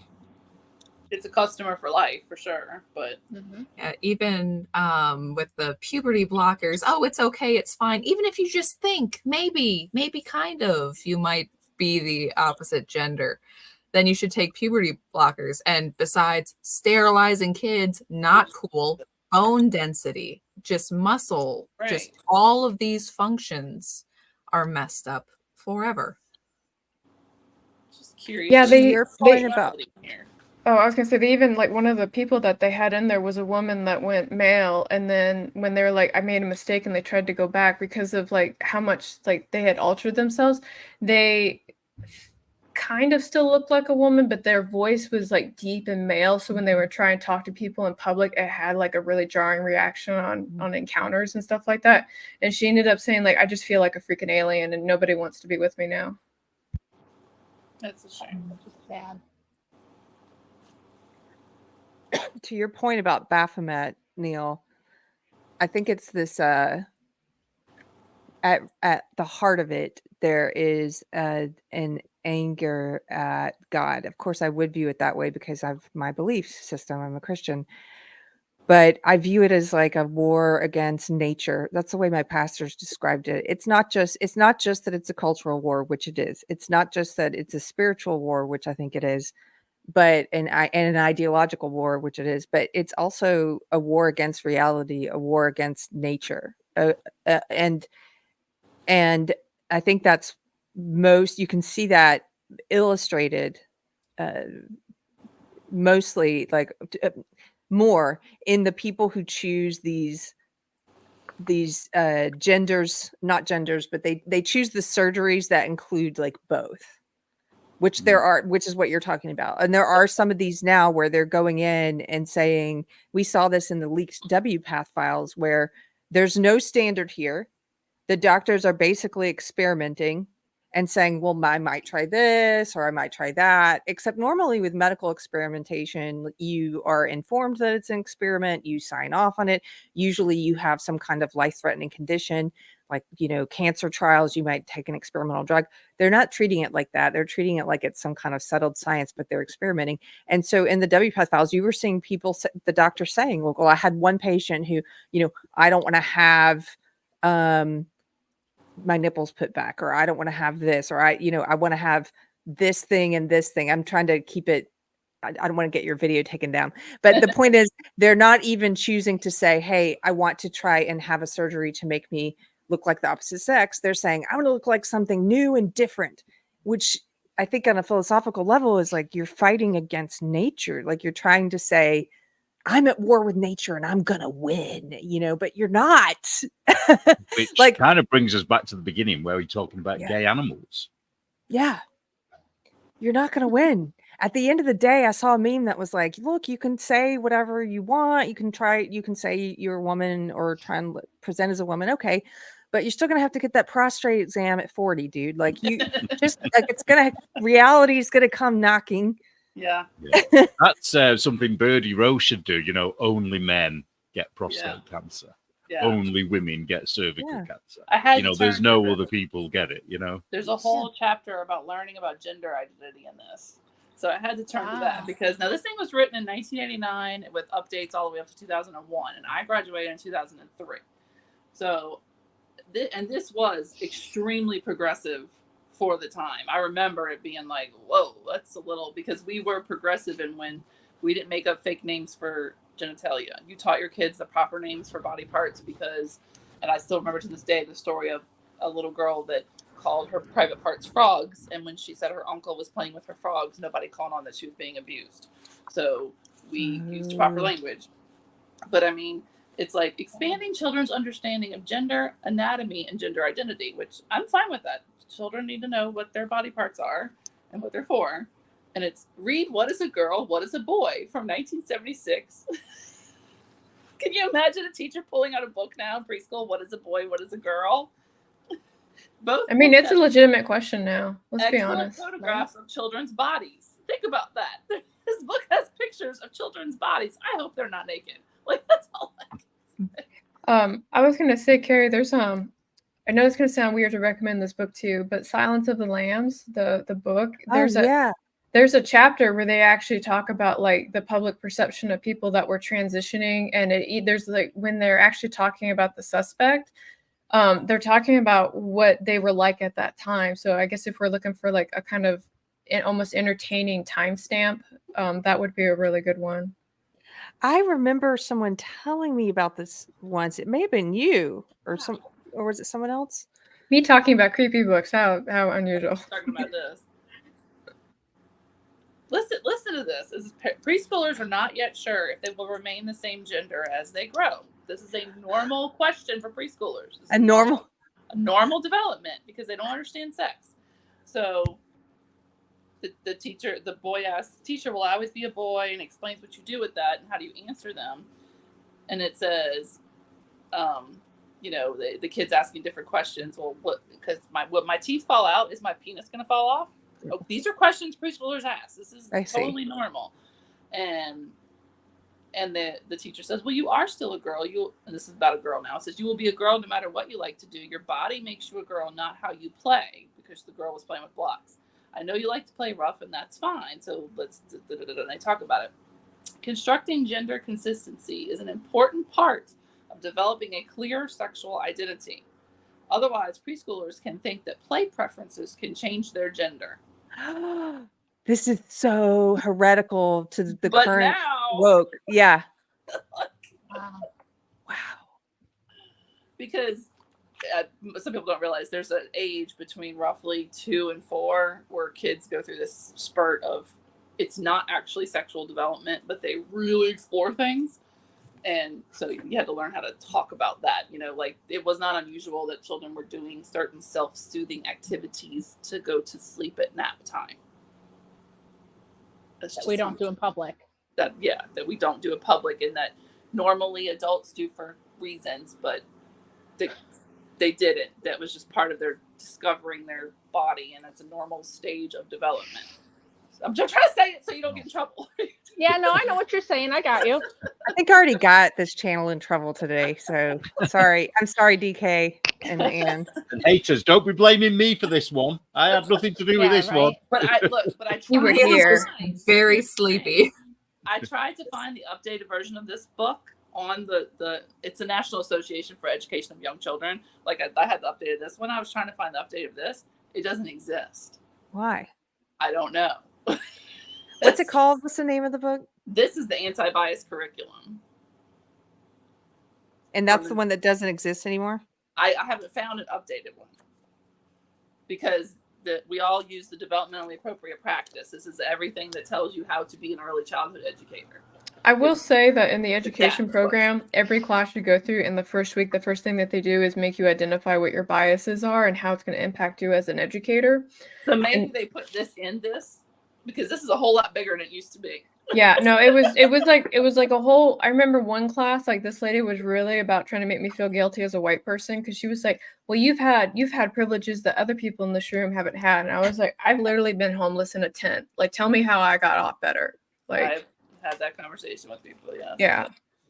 yeah. Well, if you just imagine if you were homeless in a tent and also black. They did definitely put I'm kidding. in here, but that's what they would say. Like that's what they say. Section on anti-bias education biases, and the very first thing in the index is ableism. So evidently they stuck the anti-bias curriculum in here now. Oh. So I guess I gotta dig into this, Keri, and get some studying so we can have a conversation. Please do. Yeah, please do. It would be a really boring reaction channel, but it would be funny. Because I'd be like, that's not how that works. I'm so interested though. Like, I really am. Like, I'm that person when the new DSM comes out, I'm like, oh man, I gotta go to that seminar and I gotta learn about every freaking difference. Like, are we calling them like autistic or like what are they right now? Like, tell me. How do we categorize the weird kids? I must know. Hate to break it to you, but we had an acronym for that back then, and it's totally inappropriate, but we called them FLK kids. Yeah. Yeah, everyone knows what it means. Yeah. Well, because like one of the big changes that they did from the 4 and 5 version is that they took Asperger's and they put it together with autism because it's all one big communication disorder, right? Yeah. But they didn't really tell anybody else that.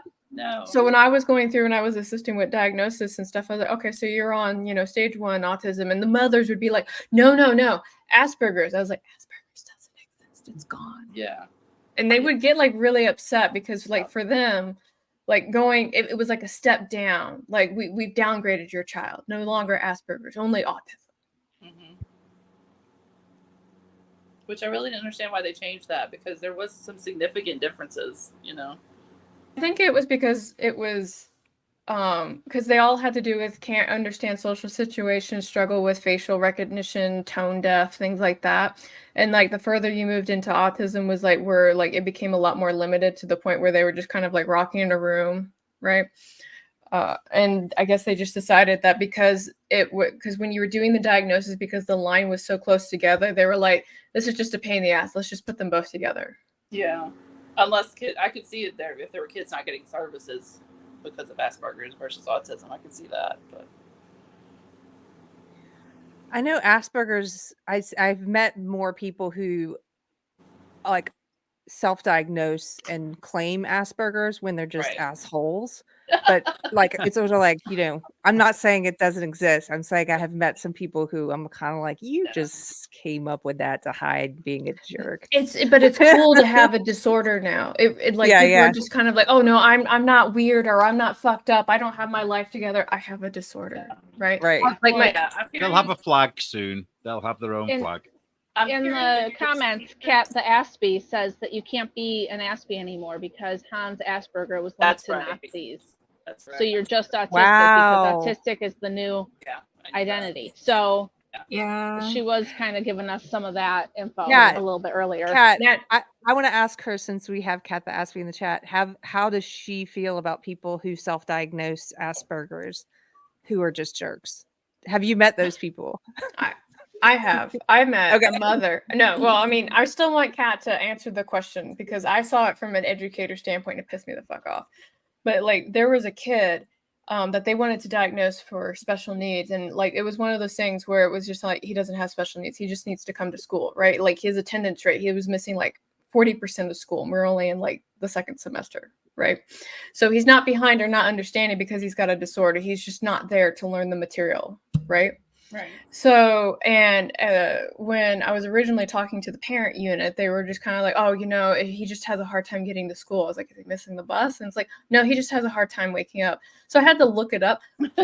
Bro lived across the street. Like I could pick up a rock and hit his house. Like he was just that close to the That's why school. the parent is supposed to get them to school. Right. Yeah. And so we had this meeting with the parent unit and the child, and the kid was just smirking the entire time. He knew what he was doing. He was just kind of like, this is great. I'm having a good time. And at one point when I was talking to, you know, the parent unit again, I was kind of like, well, because she was like, no, he has a diagnosis. And I was like, oh, well, you know, I'm missing that paperwork. Is there something that I can review so that way I can go ahead and include it in the final observation? She's like, oh no, see, I diagnosed him with PTSD after reading some stuff on the internet. And I was like, That's Okay. That's not how this So works. this is a mom issue, and the kid is also a jerk. yeah. And so we told her, it was like, okay, well, at this Yes, point, he yeah. has to repeat 7th grade. And she's like, I don't want him to repeat 7th grade. And I was like, Make him come to school. yeah. I think And I'm curious sorry. if there's any teachers in the chat, like current teachers who may have experience in special Oh, education right now. Also, Is that a sorry, question, if there is. talk about Kate's first, but I want to talk about Shelley's comment. Oh, she just says diagnosis is for support, not just a label for a quirky personality. Exactly. So, yeah, that's Okay. what it is.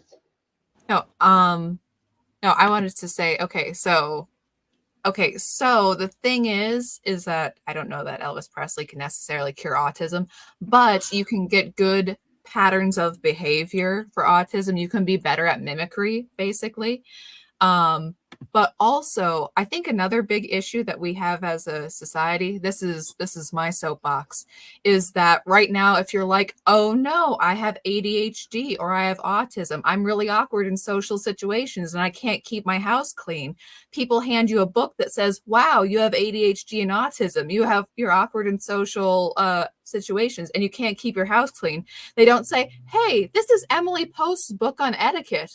This is how you talk to people. This is how you model behavior. This is how you run a dinner party. And they don't say, hey, this is a house cleaning book. You know, you should probably wash your curtains about this often. And, you know, in springtime, you should dust. And you could be like, oh, so I know how it all works now because I read a book about it. And then you can move on from there if you have It's like further issues. blind people, isn't it? It's like they teach blind people to turn lights on and off. That is why Open and close curtains. When now in the autism community, ABA therapy is considered horrible and terrifying and torturous to your child. Okay. Because ABA therapy teaches the child how to minimize the distracting behaviors and how are the appropriate ways to handle things. Is it always done well? No, it's not. But as a parent who had to teach their child that we clap, not flap, this can be done. Okay. But ABA therapy done properly is extremely helpful, but it has gotten a bad rap because people are like, well, you're forcing the child to be someone he's not. And I'm like, well, we're forcing the child not to scream when peas get put in front of him, because in society, it's not okay that we scream when peas are put in front of us. Mm-hmm. Yeah. And that is one thing that I've noticed has changed in education is, like, it's completely, we are no longer helping children. And I don't think that everybody should fit in a square, you know, I don't care if you're a square peg trying to fit in a round hole, that's fine. But we don't need to make 80,000 different holes to everybody to fit in. Right. And also if just, you know, not on any sort of, I don't know, You know, if you don't have a quote thing and you're just socially awkward and you're like, man, I'm socially awkward. I wish I wasn't. And you sit down and you're like, okay, so I'm going to try to learn to not be socially awkward. It's good to have materials. It's good to have a base standard. Even if you don't want to fit in the standard, it's good to have a societal standard for, hey, when you're sitting next to somebody at dinner, you have to ask them, you know, how are they? Right. You need to introduce yourself. You need to be polite. You know, and what you were talking about too, with like people just kind of need to know what the expectations are. I've got to tell you, I think most of the viewers and stuff know, I had a total hysterectomy 2.5 years ago. And since I had the total hysterectomy, for medical reasons, I didn't go on hormone replacement. And I've noticed that my ADHD is so much worse these past couple of years. Like I cannot get out of my own way. It's been progressively getting worse. And so it just makes me wonder, I had it done for medical reasons, you know, like I was prone to cancer. Let's get rid of the stuff so we don't get cancer. Seems like a good idea. But we're doing this to all these people in our society. And then we're like, oh, you're a special, wonderful flower. Yeah, but you, like you said, at the end of the day, you still have to be able to like clean your house and like feed your kids and have life. We have this whole thing going on now where people are like, it's just an excuse. Like I am a testament. It is super hard. Like it has been so hard lately, but these people are just doing it to everybody. And it's the most insane thing I've ever, I don't know. Since Carol was talking about that detransition thing, I've just been thinking about like, I can't function. That was like a half hour ago. See, this is what happens to me now. I can't function. I can't focus, but. It's a really good documentary though. Like I do want to see it, but. Yeah, like the moment I started watching it, like I got to bed at 8. And so I started at like 7 and then it was like 11:30 by the time I finished it. Because I was just like, I have to see where this is going. Yeah, but it's like there are things that people struggle with. That's totally fine. And then there are things that compound what you struggle with. In my case, having the hysterectomy made my ADHD about 1,000 times worse. And so I have to learn I kind of have to like relearn how to live my life. I'm getting better at it, but it's like hard. It is like really hard. And that's the other thing. We've got all these people that don't want to put the effort in. Oh, it's too hard. I don't want to do it. Oh, it's too hard to be a girl. It's too hard to go through puberty. It's too hard to. So anyway, that's all. That's my random thought for the moment. Thank you for sharing. Well, I know I know Keri, was it in Abigail Shearer's book where she talked about the prevalence of autism and the trans community? It's a huge overlap. Yeah, it's a huge overlap. I think it's just because they're more susceptible to the ideology. Like they're more, first of all, autistic more people. susceptible to suggestion for sure. Yes, more susceptible. They're vulnerable. To suggestion. It's harder for them to be able to detect deceit. And I mean, imagine a deceitful ideology, right? That fools people who are not autistic. And I mean, like when I worked at, I'm not going to give you my entire work history, but like there was a time I worked somewhere and there was a guy and he was definitely autistic. And there was a group of women there and he smoked, right? And they were smokers too. And so they kept basically saying like, hey, best friend, won't you give me a smoke? And he was like, oh yeah, we're best friends. And he would always give them smokes. And I had to take him out in the back and I was like, stop bumming cigarettes off him, buy your own, right? Because they weren't really friends with him and they didn't want to do friend activities. They just wanted his smokes. To use him. Yeah. Can I read you guys a story? I will condense it. Sure. Okay, so one of the things I do is I read the Reddit forums. Oh, You're so brave. I just want to see what's happening in the world. Okay, so there's crazy stuff. So, and then I save ones that are just insane. So here's one. This is a relationship advice one. My 36-year-old husband says I'm ableist against his autism. Am I ableist? And I'm going to skim some of it, but I'll start with the beginning. So for background, my husband, I'll call Danny, has autism. He's not far on the spectrum, but generally in the middle. My older brother was high on the spectrum, so I know how to deal with people with autism well to a degree. I think about my husband is he's picky. I mean, really picky. If even a bit of cheese or something drops the tiniest bit on another part of his food, he will refuse to eat. He can get aggressive quickly and will throw and kick whatever he can in sight, but he'll sob afterwards and apologize to me as much as he can. So then she says, last night, I'm going to skim this part. She spent a long time cooking this spaghetti bolognese. He eats on these plastic children's plates with dividers, so none of his food touches. And she prepared 2 plates for him with the little dividers. And then she goes, I put it down. And then he screams at her, thanks. Well, he goes, thanks, babe. Then he goes, wait, I can't eat this. You know I can't. Why? And then she says, I thought I did everything right, but then I realized a chunk of tomato had fallen from one part of the plate and landed on his garlic bread. And so then she's like, oh, sorry, why don't you eat the second plate and I will split my food with you. And then he got up, she's like, slams his plate on the floor, and I hear a splat and a rubber squelching noise. I turn and both plates are on the floor and he has a grin on his face. Make it again. You know, it pisses me off. Do I need to remind you I'm autistic? He sounded like a cartoon villain and was smiling the entire time. I was annoyed, so I shouted, why are you effing smiling? Your autism is more like assholism. I'm not your maid. Anyway, he storms upstairs and left the food on the floor and everything. So she's like, give me relationship advice. And and this, Put your husband in ABA therapy, and then you can make whatever the hell you want to make. Well, yeah, I mean, just reading that, I'm like, this is not the fault of autism. It's not. No, it's the fault of all the people in the world. Oh my God! As a parent who has spent 16 plus years helping a child with high functioning autism, and I hate that term because it's like, you know, oh, my kid's less autistic than your kid. No, it's stupid. No, okay, but that's the term.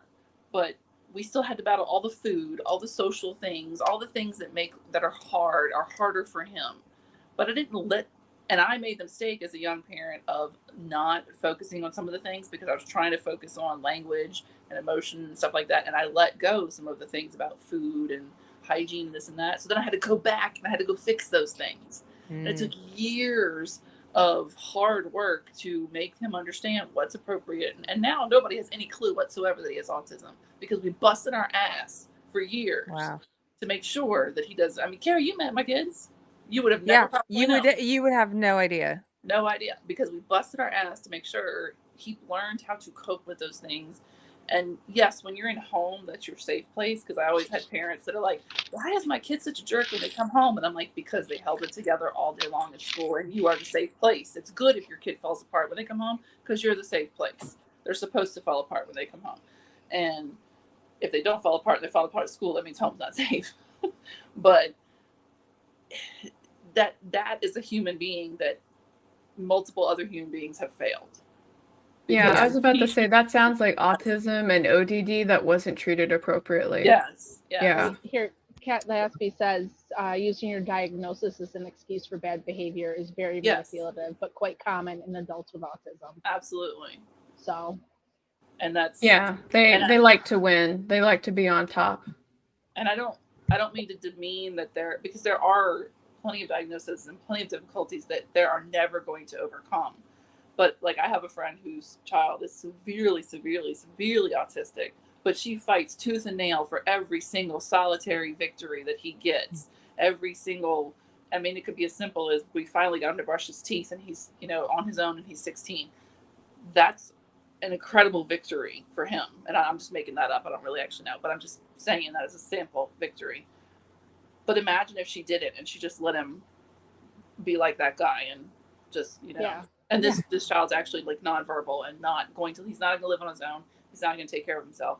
He's not going to be able to throw a plate of spaghetti on the floor and say, well, I'm autistic.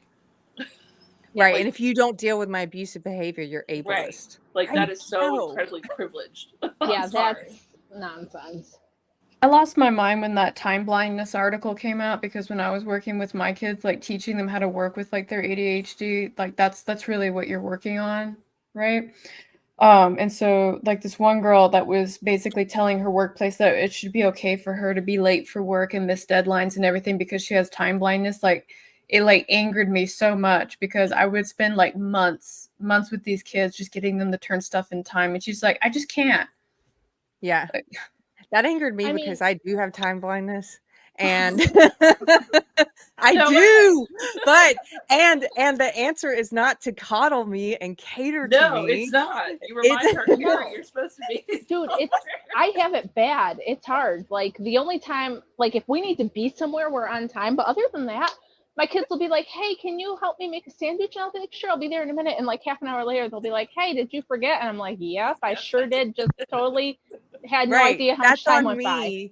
To learn Yeah. how to be. So we have things around the like my husband and I both will get better with time. Like we will say, like if our church starts at 2:00 and it takes about half an hour to get there, so we will say we're gonna leave the house at 11:30. Or not 11:30. We'll say we leave at 12:30. We give ourselves an hour and a half, even though it only takes half an hour. Because if I don't try to get out the house an hour and a half early, I won't be out half an hour early. Do you see what I'm saying? Like I know it's like Yeah. I have to do that to myself, and I can't. And that You were helps on me. time when you came to see me. I was only 5 minutes You're late. on time. But the point is Yeah. that I agree with you, Kara. Like that girl's approach is wrong. She's like, world, mold to me. Right. No, Right. no, you Right. have to mold to the world. You have to, it's like that saying about parenting is like you prepare the child for the road. You don't prepare the road for the child. Like Right. that's, you know, I have weaknesses, I have faults, I have things I'm bad at. And I do appreciate grace from my friends about them, but I also don't, but I don't need them to lie to me and pretend like, you know, they should, you know, Keri can come to this podcast 2 hours late. It's cool. Like, that's rude. That doesn't help me. Anyway. Man. Yeah. So did anybody in the chat say if they were a teacher? Because I had a question. No, I didn't see anybody say it. Because I know Neil was a teacher, but I don't. But because I just have a question if anybody's teaching. Because when I left teaching, because at Head Start was a different demographic than the public school, but let's just say I had a class of 20. Of those 20, and more special needs kids were in Head Start than regular preschool, because that was one of the ways you got into Head Start. So let's just say of my class of 20, I might have had 4 IEPs. So now, when I ask my friends, almost every child has an IEP. And I was just curious if any other teachers like were in the chat. And it's getting that way because of coaches. Because I would have a lot of coaches that would try and get their athletes to get IEPs so they could retake tests and not be penalized and held back from games. But I don't understand how, because you have to take an assessment with a standard deviation. So how are they failing the deviation? So they're failing because like my old school district, the passing grade was a 60%, right? Oh my God. Yeah, no, but when you have to go and take the assessment, so I do not make this name up, I did not make it, but when you have to take the Woodcock-Johnson, which is the test that they use to see if you need to be on needs or not, the passing score for that is 70, right? So if your school's baseline for passing is 60% and you've got somebody that's going to have needs, yeah, they're not going to hit the 70%. Right. Wow. And I even asked the directors of my school, I was like, hey, everybody's qualifying because my school, like the district passing is 60%. So I think this needs to be addressed. And they're like, oh no, this is just when your good judgment should come into play. Yeah. That's not how assessment works. Yeah. But here's an F. Here's a wild thing. On Monday, because I forgot that I was still subscribed to Glassdoor for my last district, right?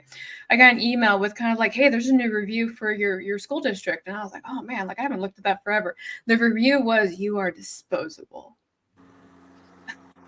Wait, what? Somebody left a review for my old school district saying you are disposable. Like for you or the district? Like the employee is disposable. I think that is how it is in most places. They're not wrong. My husband's company they're all disposable there. It's just what it is. But I just thought that was interesting. It's in that time. And I washed sheets today and I didn't make anybody's beds and it's almost bedtime. So I'm sorry. I'm in a crunch now. I'm sorry. No, it's that time blindness and the ADHD not managing my stuff well. I have to go make everybody's beds before bedtime. Meanwhile, my husband's still outside cutting the grass. Yeah. I had fun. Thanks for having me. It's like way bedtime for Neil. Sorry to break up the party, friends, but you know. I got those kids. They like it when I come hang out. So That's okay. I've got this 2-hour bladder, you know. And I know, right? I'm like, I gotta go. well, Keri, thanks for coming. It was a nice treat. And Amy and Neil and Carrow and Anne, you're obligated, but we still like you. thank you guys. guys. It was a lot of fun. Thanks for We'll having see you us. next time. All right. Bye. Bye. Bye.